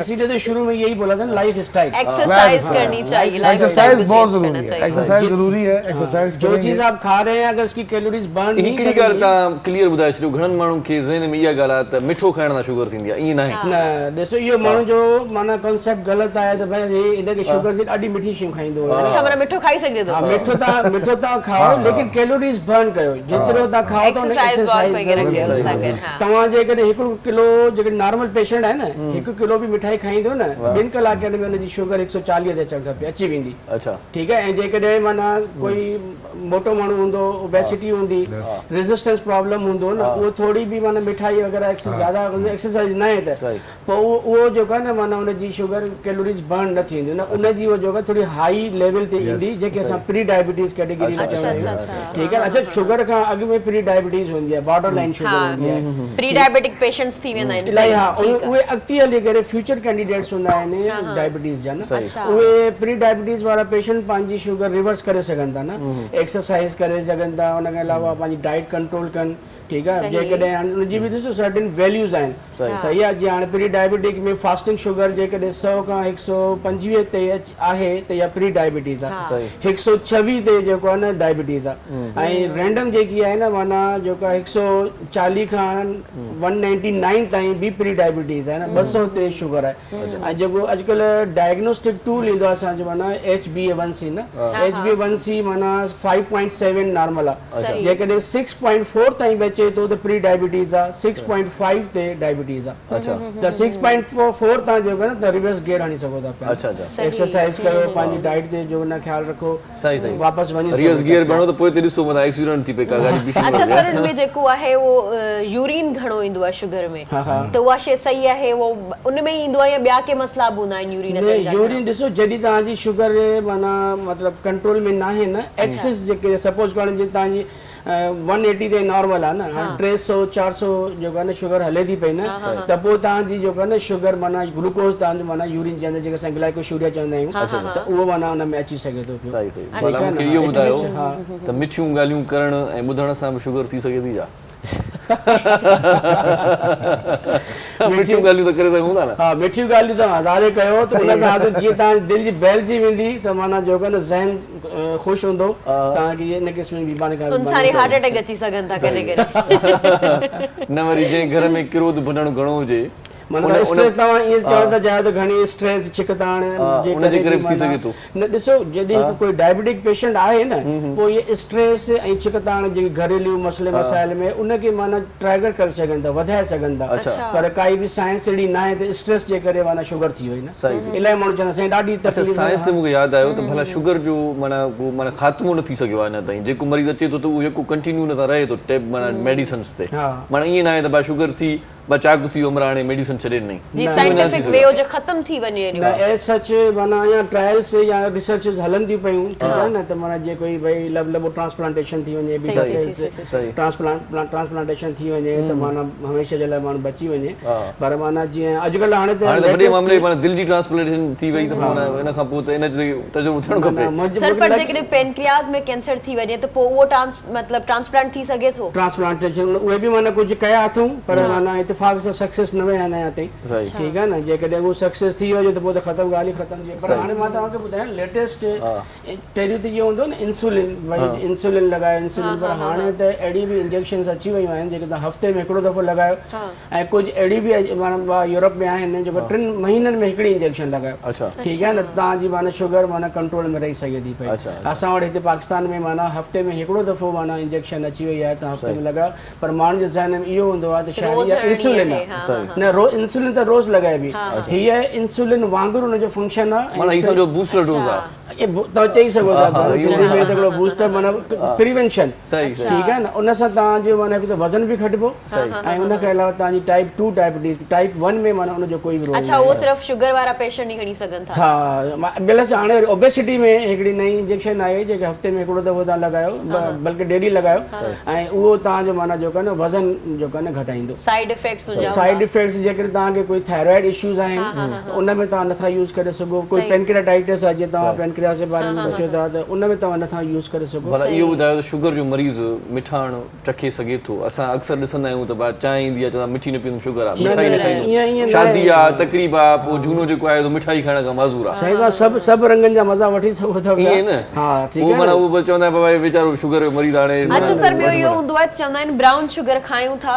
ऐं जेको पंहिंजो कोल्ड ड्रिंक जेका हूंदी आहे उहा छा चवंदा आहिनि जेका शुगर वारी कोन हूंदी आहे शुगर फ्री जेका हूंदी आहे उहे जेके पींदा आहियूं त पोइ उनमें फ़र्क़ु कहिड़ो थियो उनमें साॻियो ई शुगर हूंदी आहे न ॾिसो मिस प्रिया मसइलो इहो आहे त जेके शुगर फ्री डाइट्स आहिनि न शुगर फ्री जेके बि शयूं आहिनि न उहे अञा मां ईअं चवंदो त वधीक डेंजरस हूंदियूं आहिनि एग्ज़ैक्टली हा सही आहे न अञा वधीक डेंजरस हूंदियूं आहिनि उन्हनि जो जेको बि माना इंटेस्टिन में वञी करे माना हिकिड़ो सर्टेन मोड ऑफ एक्शन हूंदो आहे ठीकु आहे न उहे जीअं अंदरि पहुचंदियूं आहिनि त उहो सॼो हुनखे ट्राइगर कंदियूं आहिनि त अञा पेशेंट खे माना जेको आहे न वधीक तलब थींदी आहे त माना लिवर जेको आहे न वरी पंहिंजी शुगर माना जेको आहे न जंहिं बि शइ में जॾहिं फ्री लिखियलु हुजे न त उन में सम्झो त का गड़बड़ ज़रूर हूंदी आहे शुगर फ्री आहे त गड़बड़ हूंदी जेके मॉल्स वॉल्स में इलाही चवंदा आहिनि फ्री आहे त काई गड़बड़ हूंदी आहे माना या त उन्हनि जो सामान नथो हले या ख़राब थी वियो आहे या को माना एक्सपायर आहे को न को चक्कर आहे हा न न इन में को शक न आहे हा सही था चओ न खाई सघे थो माना जेको आहे न लेकिन उहो ई आहे न त माना ॾिसो कार्बोहाइड्रेट्स में जेको असां मिठाण आहे उहो बि माना शुगर जे मरीज़ जे लाइ ज़रूरु हूंदो आहे ठीकु आहे न माण्हू चवंदा आहिनि कुझु बि न कयो उहो माना ब्रेन खे त असांखे ग्लूकोज खपे सही सही सर ये एवरग्रीन सिटी का सर मेंबरशिप फार्म है इसके हवाले से थोड़ा आप खुद ही बता दें ताकि हमें सही तरीके से प्रॉपर नॉलेज मिल जाए जी बिल्कुल और सर इसमें दिखा भी दें ये जो है ये एवरग्रीन सिटी का मेंबरशिप फॉर्म है ये फॉर्म ये जूम करें कैमरा को इस और तरफ फॉर्म ये की तरफ मेंबरशिप फॉर्म है और ये मैं कह दूं कि इसके पीछे टर्म एंड कंडीशंस हैं जिसके बारे में मैं कहता था कि और ये टर्म एंड कंडीशन जो है हर बंदा इसको स्टडी करे और देखे और इसमें ये है कि इस्लामाबाद की जो स्ट्रेटजी थी हमारी वो ये है कि इस्लामाबाद की सराउंडिंग में कहीं भी 80 किलोमीटर के सराउंडिंग में वो हमारी मुख्तलिफ जो सोसाइटीज़ हैं उसके अंदर जो NOC वाली सोसाइटीज़ हैं उनके अंदर भी हम इलाज दे रहे हैं तो उनके अंदर भी हम देते हैं लोकेशन के मुताबिक और हमारा जो अपना एवरग्रीन सिटी जो हम लॉन्च करने जा रहे हैं वो GT रोड से चकबेली की तरफ जब हम जाते हैं अच्छा वो बहुत अच्छा रोड GT रोड के करीब ही है GT रोड के करीब ही है सर GT रोड से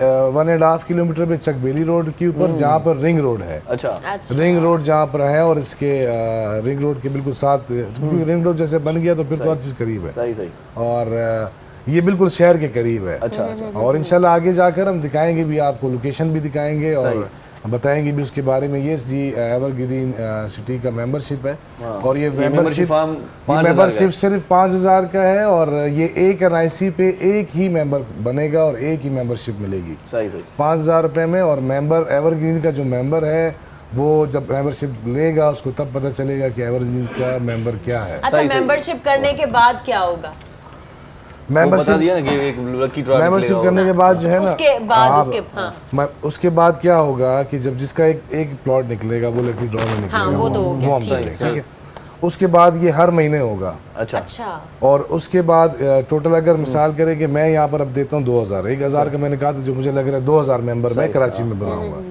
तो कराची में अगर मैं 2,000 मेंबर बनाता हूँ तो 2,000 मेंबर का मतलब है 20 प्लॉट सही 100 प्लॉट में से बैलेटिंग होनी है एक निकलेगा जिसका भी निकला वाह वाह वाह ठीक है और उसके बाद क्या होगा अगर वो इंतजार नहीं करते अपने इनाम का अगर किसी का नहीं निकल ज़ाहिर सारों के तो अब नहीं निकल सकते ना कंपनी फारिग हो जाएगी भाई तो ये है कि फिर हम उसका ये होगा कि वो डायरेक्टली भी बुकिंग कर सकते हैं वो डायरेक्टली वो मेंबरशिप लेकर वो डायरेक्ट भी बुकिंग कर सकता है अच्छा अगर बुकिंग करवाना चाहें तो डायरेक्ट आपसे फिर बात करें डायरेक्ट भी कर सकते हैं और हमारा जो मैं वैसे the gold developers and builders से हूँ और गोल्ड डेवलपर्स एंड बिल्डर्स के ये प्रोजेक्ट है और मेरे और भी बहुत सारे प्रोजेक्ट अच्छा बुकिंग के लिए मतलब स्टार्ट किस तरह से हो रहा है कि कितने से हो रहा है बुकिंग जो ये करेंगे, बुकिंग अगर वो मेंबर है हमारा, अगर वो मेंबर membership के बगैर अगर वो मेंबर है और अगर ₹1,00,000 की फाइल है तो ₹50,000 में उसको मिलेगी, वाह वाह। अच्छा, अगर मेंबर है। मेंबरशिप जो है एक्सपायर हो सकती है कितने अरसे के बाद मेंबरशिप एक्सपायर नहीं, होगी? ये मेंबरशिप एक्सपायर नहीं अच्छा। होता। 1 ईयर की ऐसी होती है, 1 ईयर बाद ये दोबारा उसको बंदा एक्सपायर हो सकता है, हो जाए, हो लेकिन जाए। membership यही इसी चीज पर मैं काम कर रहा हूँ सर, मेंबरशिप नहीं होती इस पर। चले एक अच्छा सॉन्ग सुनवाते हैं आपको। मेंबरशिप सर, फॉर्म आहे वो 5,000 जो आहे, तव्हां 5,000 में पवंदो, पर मां तव्हांखे चवंदुसि त उहो मेंबरशिप फॉर्म तव्हांखे ₹4,950 में पवंदो, छो त ₹50 में अॻु में ई लॻियल आहे। तव्हांखे इहो 5,000 न पवंदो, उहो 50 तव्हांखे कमु ईंदो। सुठो हिकु कलाम ॿुधूं था, पोइ वरी मोटी अचूं था जी।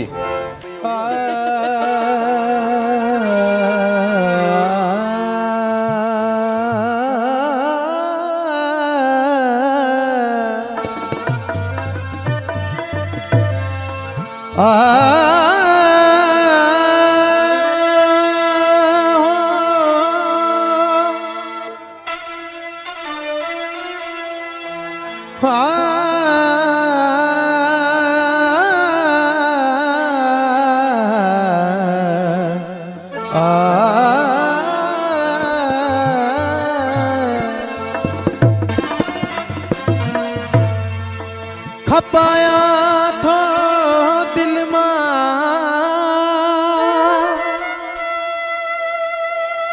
हो को घुर्जे थो खरीदार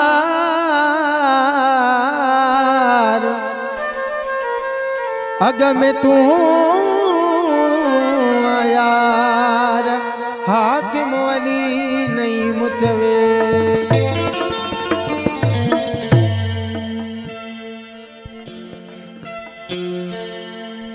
ओ मिठा मां दिल खपाई दुम वठे दिल बरहत अग में तू मिठा मां दिल खपाई दुम वठे दिल बरहत अग में तू तोखे कसबो न लाई दुस तोखे कसबो न लाई दुस वठे दिल बरहत अग में तू है दिल खपाई दुस वठे दिल बरहत अग में तू ऐ मिठा मां दिल खपाई दुस तोखे कसबो न लाई दुस तोखे कसबो न लाई दुस वठे दिल बरहत अग में तू ऐ मिठा मां दिल खपाई दुस वठे दिल बरहत अग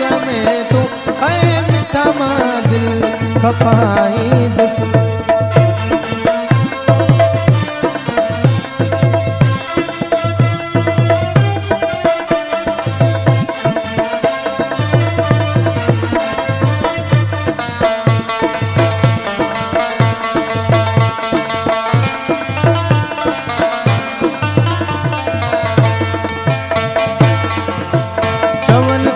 खोड़ दिल वारा मता पो मयार दे प्यारा है चवनता खोड़ दिल वारा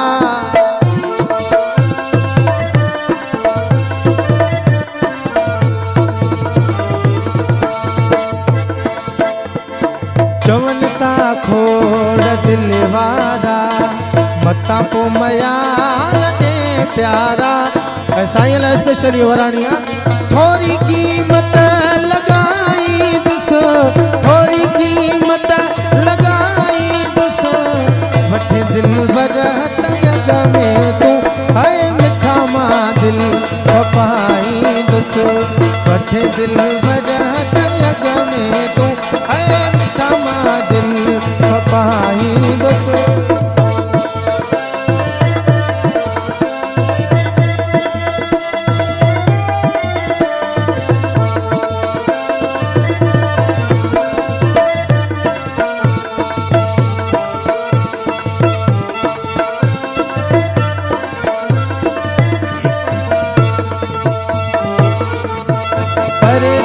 प्यार दे सोना मुखे दीदार दे सोना है पर जो प्यार दे सोना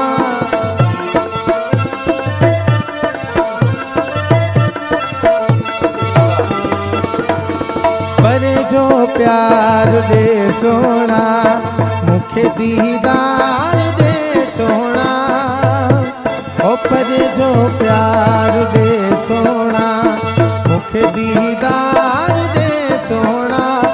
थोड़ी कीमत लगाई दुसो, थोड़ी कीमत लगाई दुसो, वठे दिल भर तयग में तू है मिठा मां दिल पपाही दुसो, वठे दिल भर तयग में तू है मिठा मां दिल पपाही दुसो।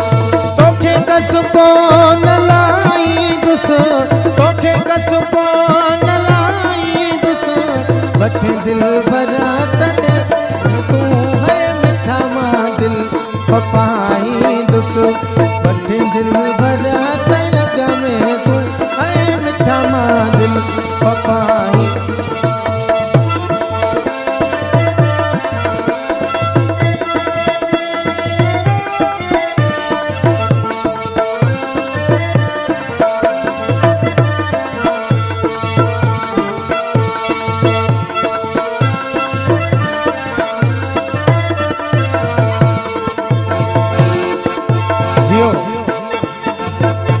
न धोखो का दगा दी दई, ई दिल आशिक जी दुआ दी दई, न धोखो का दगा दी दई।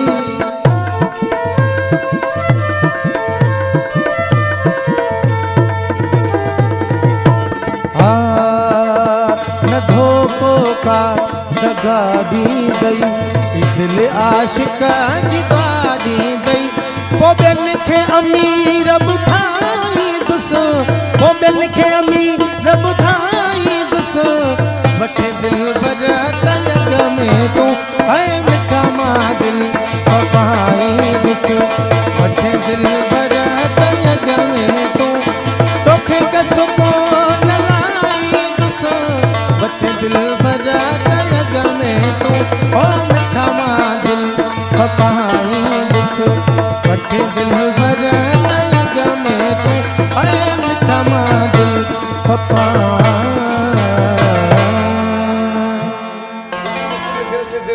वाह नहीं वाह, वाह वाह नहीं वाह, सॉरी सॉरी, दिल तो लगा एडी दिल नहीं, वाह चला समझ में आया तो लाइन पर दिल मिलाए दो, वाह नहीं वाह, वाह नहीं वाह। मैं ख्वाजा साहब को मशवरा दूंगा कि ये दिल वाली जमीन ले ले, फिर इस पे जो ना प्लॉटिंग करें। सरकराणी डॉक्टर साहब ता इहो सोचो त केडी गुरबत महांगाई वधी वई आहे। जेको पहिरीं त महबूब खे दिल ईअं ॾिनो वेंदो, हाणे चवनि था तव्हां वारो आणो जेको पैसो घणो लॻो खपाइण लाइ माण्हू हाणे गुर्दा बि खपाइनि था, दिलियूं बि खपाइनि, अलाह माफ़ करे। सो बहरहाल आऊं वठंदुसि हिते शॉर्ट कमर्शियल ब्रेक, जेकॾहिं पिरे तूं वठी त अॻ में तूं।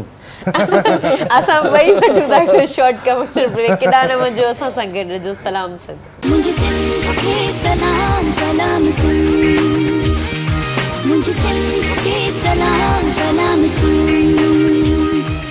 सलाम सिंध में हिकु बार वरी तव्हांखे वरी कार चऊं था, ॾाढो दिलचस्प प्रोग्राम आहे, मज़ेदार प्रोग्राम आहे। घर वठणु चाहियो था त पोइ ॾाढो सुठो घर तव्हांखे मुहैया थिए थो। एवरग्रीन सिटी इस्लामाबाद में बाक़ाइदा उहो नालो वरी एवरग्रीन आहे, ऐं मां वरी ग्रीन कपिड़ा पाता आहिनि अॼु, हाणे एवरग्रीन थी वियो। सो अॼु कचहरी कंदासीं ऐं आख़िरी लम्हा आहिनि उहे बि सकार त कंदासीं, पर बादल राई साहिबु असांजो सुठो रागी मौसीकार, उन वटि हिकिड़ो ज़बरदस्त सुवालु आहे। उहो चए थो त मां पहिरियों सुवालु ज़रूरु कंदुसि। डॉक्टर खां, हा डॉक्टर साहिब खां पुछा कंदुसि। साईं छा था चवणु चाहियो? मां एक्चुअली साईं खां इहो पुछणु पियो चाहियो त असांखे ख़ानदानी को बि शुगर न आहे, ऐं तक़रीबन माना ईअं तव्हां सम्झो त जेकॾहिं उथंदा आहियूं निंड में चांहि न पीअंदा आहियूं, 108, 109, 110 जे लॻभॻि हूंदी आहे। जेकॾहिं वधि में वधि मानी खाऊं था, मतिलबु जेतिरो मतिलबु आहे पंहिंजे ग़रीबी हाल सां, त पोइ उन हिसाब सां वधि में वधि 15-16 खां मथे ब्लड पंहिंजो शुगर जेको आहे मुंहिंजी उहा 116 ताईं माना दंग आहे। त मां सम्झां थो शायदि इहा नॉर्मल आहे, तव्हां वधीक सम्झो था या घटि आहे? ॾिसो तव्हांजी माना जेकॾहिं फास्टिंग जेका अचे थी न 108 या 110 उहा सही न आहे। हा त सुबुह वारी आहे। हा ठीकु आहे, जेका तव्हांजी माना 116 ॿिनि कलाकनि जी मानी खां बाद में थी अचे न, त इहा तमामु घटि आहे। माना 140 हुजणु खपे। हा 140 हुजणु खपे। हिन हफ़्ते त तव्हांजो जेको लबलबो आहे न पेनक्रियास उहा इंसुलिन माना इलाही थो ठाहे अच्छा ठीकु आहे न हूअं मिसलन थोरो लेवल में हले न हीअं खणी करे सिंधीअ में चइजे उछलाए थो पियो न अच्छा ठीकु आहे न त उहो तव्हांजी इन करे हिकदमि शुगर डाउन थी थी वञे तव्हां मानी जेको आहे न थोरी स्प्लिट करे खाओ माना थोरी वक़फ़े वक़फ़े खाओ साईं अच्छा ऐं भुॻड़ा चणा इहे खाईंदा रहो हा असल में बादल भाई साहब थोरो माना पुछण पियो चाहे त अञा माना कुझु अर्सो रही सघे थो न हिन दुनिया में उनखे गिरदी आहे हुई हाणे त भउ थी पियो आहे न न न मुझे भी हाणे तव्हां थोरो बसि वॉक भी कंदा कयो आखिरी वींदे वींदे साईं के भी गुजारिश करेंगे कि कराची में अगर आपका प्रोजेक्ट होता है तो आपको सिंगर की भी जरूरत होगी म्यूजिक की भी जरूरत होगी कभी तो शायद हमारे लिए वे गुंजाइश रखें फार्म की सबसे ज्यादा लैंड यहाँ सिंध की सिंधियों के पास सही सही सही हाँ उनसे रिक्वेस्ट करूंगा कि अगर मुझे कुछ सिंध में कोई लैंड दे दे तो मैं आ गया वेलकम सही सही सही लॉन्च करके जाऊंगा सही सही वो लॉन्चिंग जो इफ्तिताही तकरीब वो बादल भाई साहब को जरूर बुलाइएगा बहुत अच्छा कीबोर्ड बजाते हैं सही माना स्टार्ट तां दिन तां को ट्री ट्री कयो हाँ बिल्कुल ये वॾो मज़ो थी वियो बिना थी ना होती बल्कि स्टार्ट साईं सिंध टीवी से लेना क्योंकि पहला प्लेटफॉर्म इनका यही है एवरग्रीन स्टार्ट यहीं से हुआ है और दिखा भी दिया है सही और मैं सर आपकी वजह से देखो ग्रीन कपड़े पहन के आया आज sir thank you sir I love you sir green Pakistan sir सब्जा है तो सब कुछ है सबसे सेहत से जो है ना सही कह रहे देखिए हमें दरख्त लगाना चाहिए और इसकी केयर करनी चाहिए अच्छा ये जो आर्टिफिशियल पौधे हैं मुझे बिल्कुल नहीं पसंद आ रहे सही सही सही नहीं इंशाल्लाह वो आप लोग यहाँ पर देखिए मनी प्लांट लगाएं सही सही वो कुछ भी नहीं है इस कप्स के अंदर रखिए उसको हाँ सही बात है पानी के अंदर वो इंशाल्लाह आप दोबारा जब मुलाकात होगी तो कुछ इसका डिजाइनिंग मैं आपको अभी दे कर जाऊंगा इसको आपने करना है नेक्स्ट टाइम आउट अगर वो नहीं मैं फिर मैं नहीं आऊंगा क्या कहने इस बात पे मैं आपसे गले मिलूंगा था वाह क्या कहने सर अच्छा ये प्रोजेक्ट कब तक ये मुकम्मल होगा ये भी बता दें अगर स्टार्ट हो गया तो सर देखें ये प्रोजेक्ट जो स्टार्ट करेंगे हम ये असल में है प्रोग्राम शुरू है क्या हाँ जी प्रोग्राम जी स्टार्ट हो ये हम करेंगे तकरीबन 7 ईयर अच्छा 7 इयर्स में है इसका शेड्यूल पेमेंट अच्छा लेकिन है ये 5 इयर्स का अच्छा 7 इयर्स में शेड्यूल पेमेंट है जी सही। अच्छा हम जैसे जैसे घर बनाते जाएंगे उनकी हम बैलेटिंग करेंगे अच्छा और प्रॉपर मीडिया आएगा ये नहीं कि मीडिया के साथ करेंगे और एक चीज देखेंगे अच्छा। जिसको हम घर देंगे वो घर अपने इंटर होगा जो उसको हम की देंगे मेरी वालिदा देगी अल्लाह उनको जिंदगी सेहत दे अच्छा माशाल्लाह जबरदस्त ये बात भी अच्छी लगी कि अपनी वालिदा का इतना एहतराम है कि उनके हुक्म पर उनके प्रोजेक्ट शुरू हाथों से ही, किया हाँ। उनके हाथों से ये बहुत अच्छी बात है ना किसी मिनिस्टर से नहीं नहीं ना सर किसी नहीं, कोई मेरे बड़े मेरे लिए आदमी सब से कुछ मेरी वालिदा है क्या बात है जी क्या बात है जबरदस्त और तो इससे अंदाजा लग रहा है कि नेक नियति शामिल है इस प्रोजेक्ट में सर जी अगर नेक नियति ना हो तो ये हो ही नहीं सकता सही बात तो मैं तो सब दुनिया बेचती है और ये झूठ होगा और मैं खत्म हो जाएगा सही, चला सही, जाएगा सही बात नेक नियति ऑनेस्टी चाहिए हर चीज सही बात है ईमानदारी नहीं होगी ऑनेस्टी नहीं होगी मैं ऐसे ना तो मैं डरता हूँ इस चीज से सही सही ना मौत जो है मौत बरहक के उसने आनी है सही बात है और ना मैं बोलने से डरता हूँ और मैं ना गलत बंदे का साथ देता हूँ ना मैं सही। गलत बंदा हूँ और बहुत सारी मीडिया पे मैं जब जाता हूँ तो वो कहते हैं यार जरा सा हल्का हाथ रख सही सही ठीक है ना सही तो बात ये है कि अगर सियासत पे भी बात करें तो अल्हम्दुलिल्लाह कर सकता हूँ और अच्छा। बाबी मैं आ रहा था तो मेरी गाड़ी ख़राब होगी जिम खाना में रह रहा हूँ मैं सही। और जिम खाना कराची में तो करीम वाले कहते हैं यार आप जा रहे हैं चैनल पे तो सर वो पेट्रोल के बारे में बात करना अच्छा कि पेट्रोल सस्ता हो जाए मैंने कहा जी हम अपील करेंगे गवर्नमेंट की मर्जी है करे सही, या ना सही, करे सही, सही। ठीक है ना सही। और पेट्रोल इंशाल्लाह गवर्नमेंट से अपील है कि जी कुछ गरीबों का भी सही, सोच क्या लें। करें? सर हम रोज बात करते हैं रोज बात बिजली करते पे भी पेट्रोल पे भी सब चीजों पे बात असल करते मसला हैं ये रोज। नहीं है मसला ये है जब तक हम खुद ठीक नहीं होंगे हम खुद ठीक नहीं होंगे ना कोई सही। ठीक नहीं हो सकता सही बात है ये बात करप्शन की करते हैं मैं करप्शन करप्ट कौन नहीं है हमने बच्चा अब करप्ट कर चुके हैं सही बात। करप्शन करता है बच्चा सही। अब कोई मेहमान आया ना तो उसको हम कहेंगे जा शॉप से कोई सौदा एक चीज ले आ वो पहले 10 रुपए दे सही हाँ उसको बच्चा हम भी 10 रुपए देंगे तब वो जाएगा सही हमने हर बच्चे को करप्ट कर दिया हर बच्चा अब करप्शन करता है अच्छा इस पे मजे की बात बताऊं मैंने अपने घर के बच्चे को कहा ये मैंने कहा 100 रुपए ले ले वो कोल्ड ड्रिंक ले गया हाँ तो वो गया वो वापस जब आया ना मैंने कहा उसको कि भाई जाना और 20 रुपए तुम भी ले लेना हाँ, ठीक तो वापस आया वो 100 रुपए खुले करके गया कोल्ड ड्रिंक नहीं मिली 20 रुपए मैंने अपने ले लिए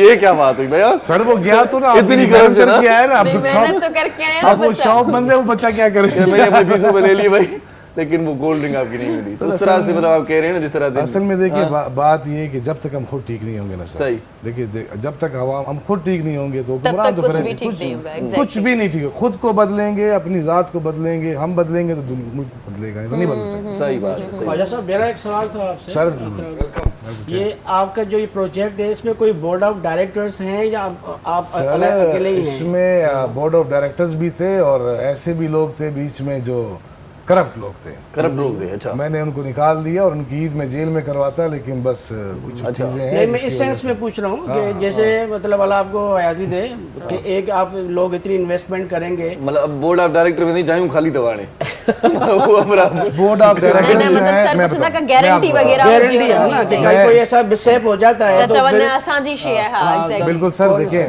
मैं मेंबरशिप क्यों दे रहा हूँ, देखिए 5,000 रुपए की मेंबरशिप है। सही मैं चाहूँ तो 1 लाख रुपए की भी 1 लाख मेंबरशिप भी दे सकता हूँ, सही है। ठीक है, बड़े चैनल पे आ जाऊँ और मैं एडवर्टाइजमेंट करके दे दूँ सारा, ठीक है। तो 2,000 मैं इसलिए मेंबर दे रहा हूँ जितनी मेरी हैसियत, मेरी औकात है, सही बात है। ठीक है। सही बात और अल्लाह पाक का शुक्र है कि मैं फैमिली बैकग्राउंड जो है मेरा, मैं खुद बिल्डर हूँ और मैंने फौज के अंदर 16 साल काम किया सही। है, और ईमानदारी और जो है ना वो ऑनेस्टी फौज के अंदर जो मैंने देखी, मैंने कहीं नहीं सही देखी। सही। और मैं ईमानदारी से काम सिखा रही थी, डिसिप्लिन मेरी अभी यही किया है कि मैंने अब रिटायर आर्मी अफसर जो हैं वो मेरे साथ, अब मैंने उनको साथ ज्वाइन किया है, वो मेरे सही, साथ अब सही। लेके चल रहे हैं चीज़ों को। सही। और वारंटी इस चीज़ की है कि ये प्राइवेट लिमिटेड कंपनी है, और अल्हम्दुलिल्लाह मेरी ये कंपनी नहीं है, मेरी गोल्ड बिल्डर वो अलग प्राइवेट लिमिटेड कंपनी है। मेरी जो रहमत बिल्डर्स है वो सिर्फ फौज के लिए काम करती हैं, GHQ से तमाम इंटेलिजेंस हर जगह से मेरी वेरिफिकेशन क्लियर है, मेरे पास लेटर है, वो बुलाया नहीं तो मैं दिखाता सबको, अल्हम्दुलिल्लाह। और फिर उसके बाद एवरग्रीन सिटी है, उसके बाद एक और प्रोजेक्ट है, वो अभी नाम नहीं लूँगा, वो ज़रा सीक्रेट है। और गोल्ड हाइट जो है मैं बना रहा हूँ, और स्मार्ट फीचर्स के साथ जो ओवरसीज़ है, ओवरसीज़ के लिए जो मैं काम कर रहा हूँ, ओवरसीज़ के लिए मैंने बड़ी मेहनत की, लेकिन ये यहाँ पर ये होता है कि हम रात कपड़े बदलते हैं और सुबह हुकूमत बदल जाती है, तो ओवरसीज़ क्या करेगा, ठीक है। यहाँ तो इस मुल्क का तो हमारा ये हालत सर है। 1 घंटे के बाद जो है ना वो पता रेट भी चेंज नहीं हो जाता चलता। है। सर क्या कोई भी करें? चीज लेके आए, क्या करें? घर में लड़ाई होती है, भाई मैं इतने में लेके आया था, तुम इतने में लेके आए।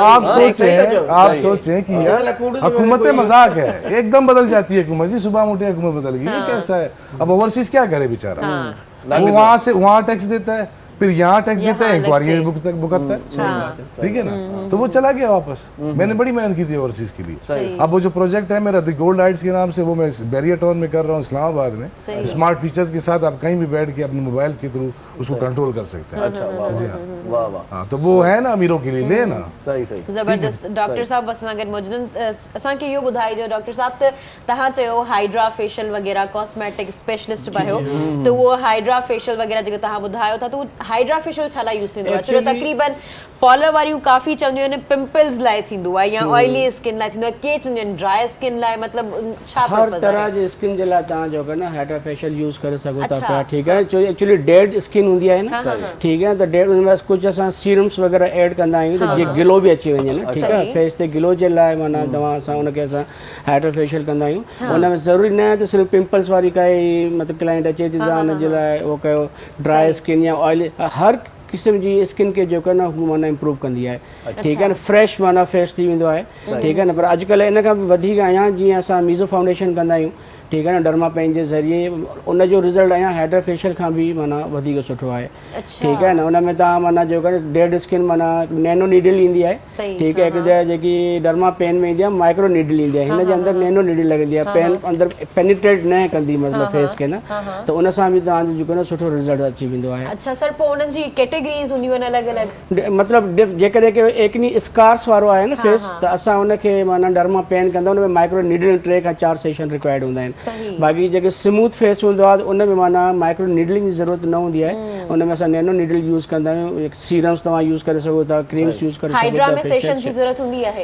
हाइड्रा में बि तक़रीबन महीने भी कराए सघो था, क्वार्टरली भी कराए सघो था, के त 15-15 ॾींहं बि ईंदा आहिनि कराइण जेका न। अच्छा सर, जी प्राइसिंग छा हूंदी आहे? जो ओली पॉलर में भी कराइजे, एॾां भी कराइजे, तो ओली हाई हूंदी आहे? प्राइस के डिफेंस क्लिफ्ट में तव्हां जेकॾहिं वेंदो त एरिया जे हिसाब सां थोरो एरिया जे हिसाब सां जो न, मतिलबु जी नॉर्मली 6 to 7-8,000 पर सेशन माना जो न असां उन्हनि जी प्राइसिंग हूंदी आहे। हाँ, मीज़ो फाउंडेशन जो माना 5 to 6,000 और डर्मा पेन 5 to 6,000 आहे, सही, ठीकु आहे न। सर उनखां अलावा तव्हां लेज़र भी कयो? लेज़र जेके उहे लेडीज़ मतिलबु जिनके मतिलबु असांजी हर्सुटिज़म आहे, ऐं माना चिन ते हेयर्स आहिनि, बॉडी हेयर्स आहिनि, ठीकु आहे न, त उन जे लाइ असां लेज़र IPL वग़ैरह जो कंदो आहियां।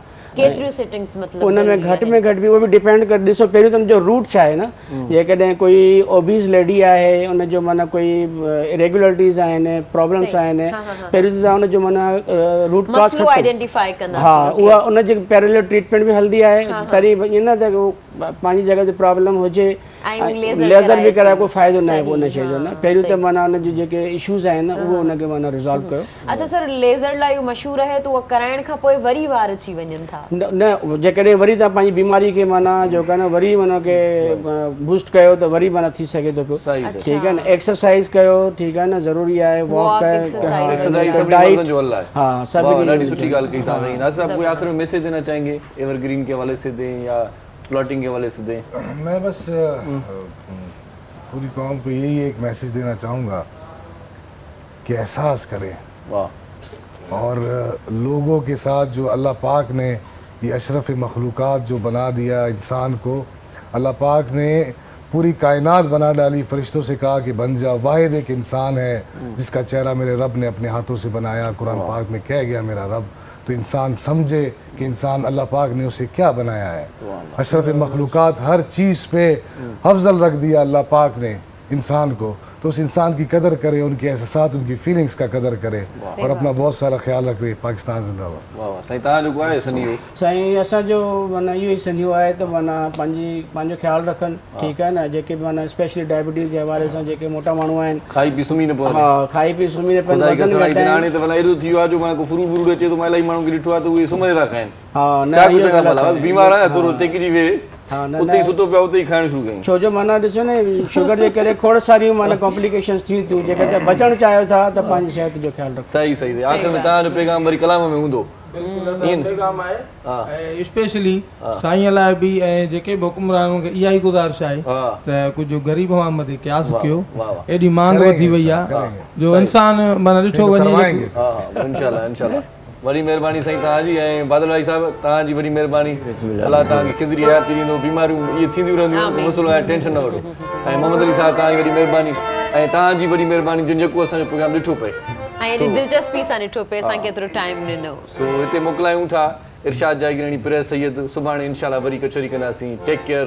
अल्लाह भाई अल्लाह कुर्बानी। दिल पर मुझी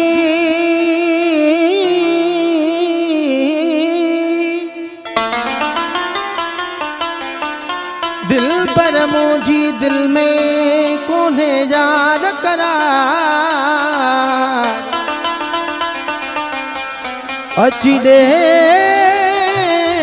को प्यार मेरी आया तुझे आसरे दिल भर मुझी दिल में है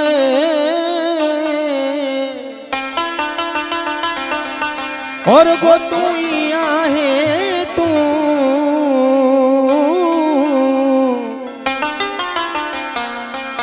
तो खिलका मुँह समायो आसाह में। तमाम खूबसूरत कलाम तुम्हारी नजर आए। ओ सजन साईं मिठा माण्हू ओ सजन साईं मिठा माण्हू हा गरीबन जी तोखे पार कया हा गरीबन जी तोखे पार कया ॾिसी तोखे जीअन जेके ॾिसी तोखे जीअन जेके तन पिरी तन जी तोखे पार कया हा पिरी तन जी तोखे पार कया सजण साईं मिठा माण्हू सजण साईं मिठा माण्हू हाय गरीबन जी तोखे पार कया हाय फ़कीरन जी तोखे पार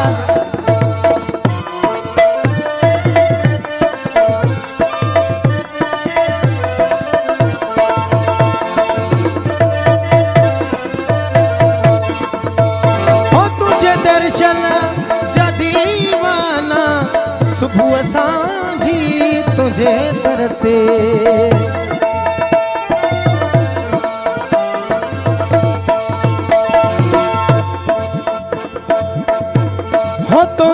दर्शन हा तुझे दर्शन जा दीवाना सुबह असांजी तुझे दर ते झलियूं झोलियूं बीठा आहिनि झलियूं झोलियूं बीठा आहिनि तन फ़क़ीरनि जी तोखे पार दया फ़क़ीरनि जी तोखे पार दया सजण साईं सिंधी माण्हू सजण साईं मिठा माण्हू ऐं ग़रीबनि जी तोखे पार दया फ़क़ीरनि जी तोखे पार वाह सा ढोलक वाला वाह वाह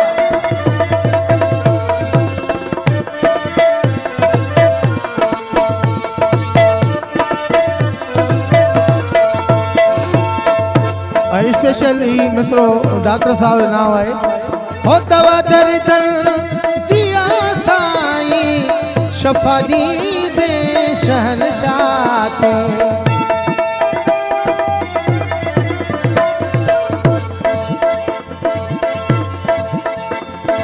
हो तवा दर्दन जिया साईं शफा दी दे शहनशाह तू तोणे आया दर तोणे आया गई तो दर पोछा ओ तन मरीजन जी तोखे पार दया मरीजन जी तोखे पार दया सजण साईं मिठा माण्हू ग़रीबन जी तोखे पार दया फ़क़ीरन जी तोखे पार दया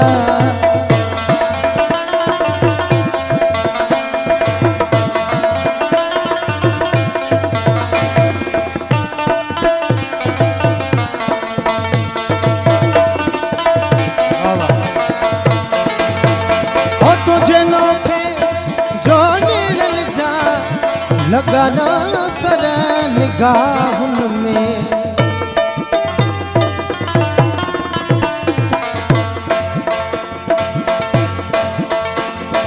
तुझे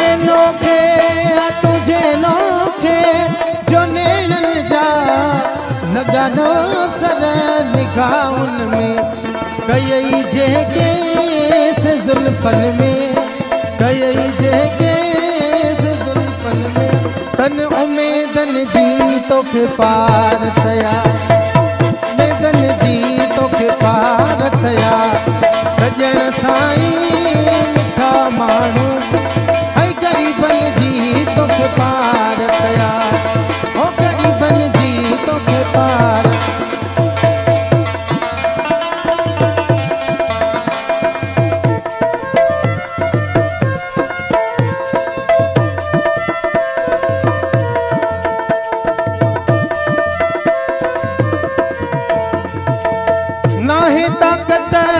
जो घायल चे तुझे सामू ॻाल्हाइण जी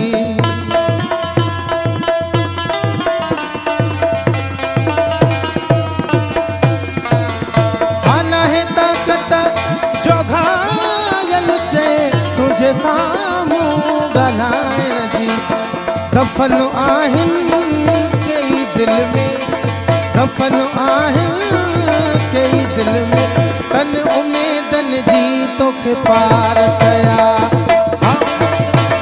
तोखे पार दया सजण साईं मिठा माण्हू सजण साईं मिठा माण्हू हो ग़रीबन जी तोखे पार दया है फ़क़ीरन जी तोखे पार दया मॉर्निंग शो सलाम सिंध जा तमाम एपिसोड्स ॾिसो हाणे HD क्वालिटीअ में विज़िट करियो असांजो YouTube channel Sindh TV HD।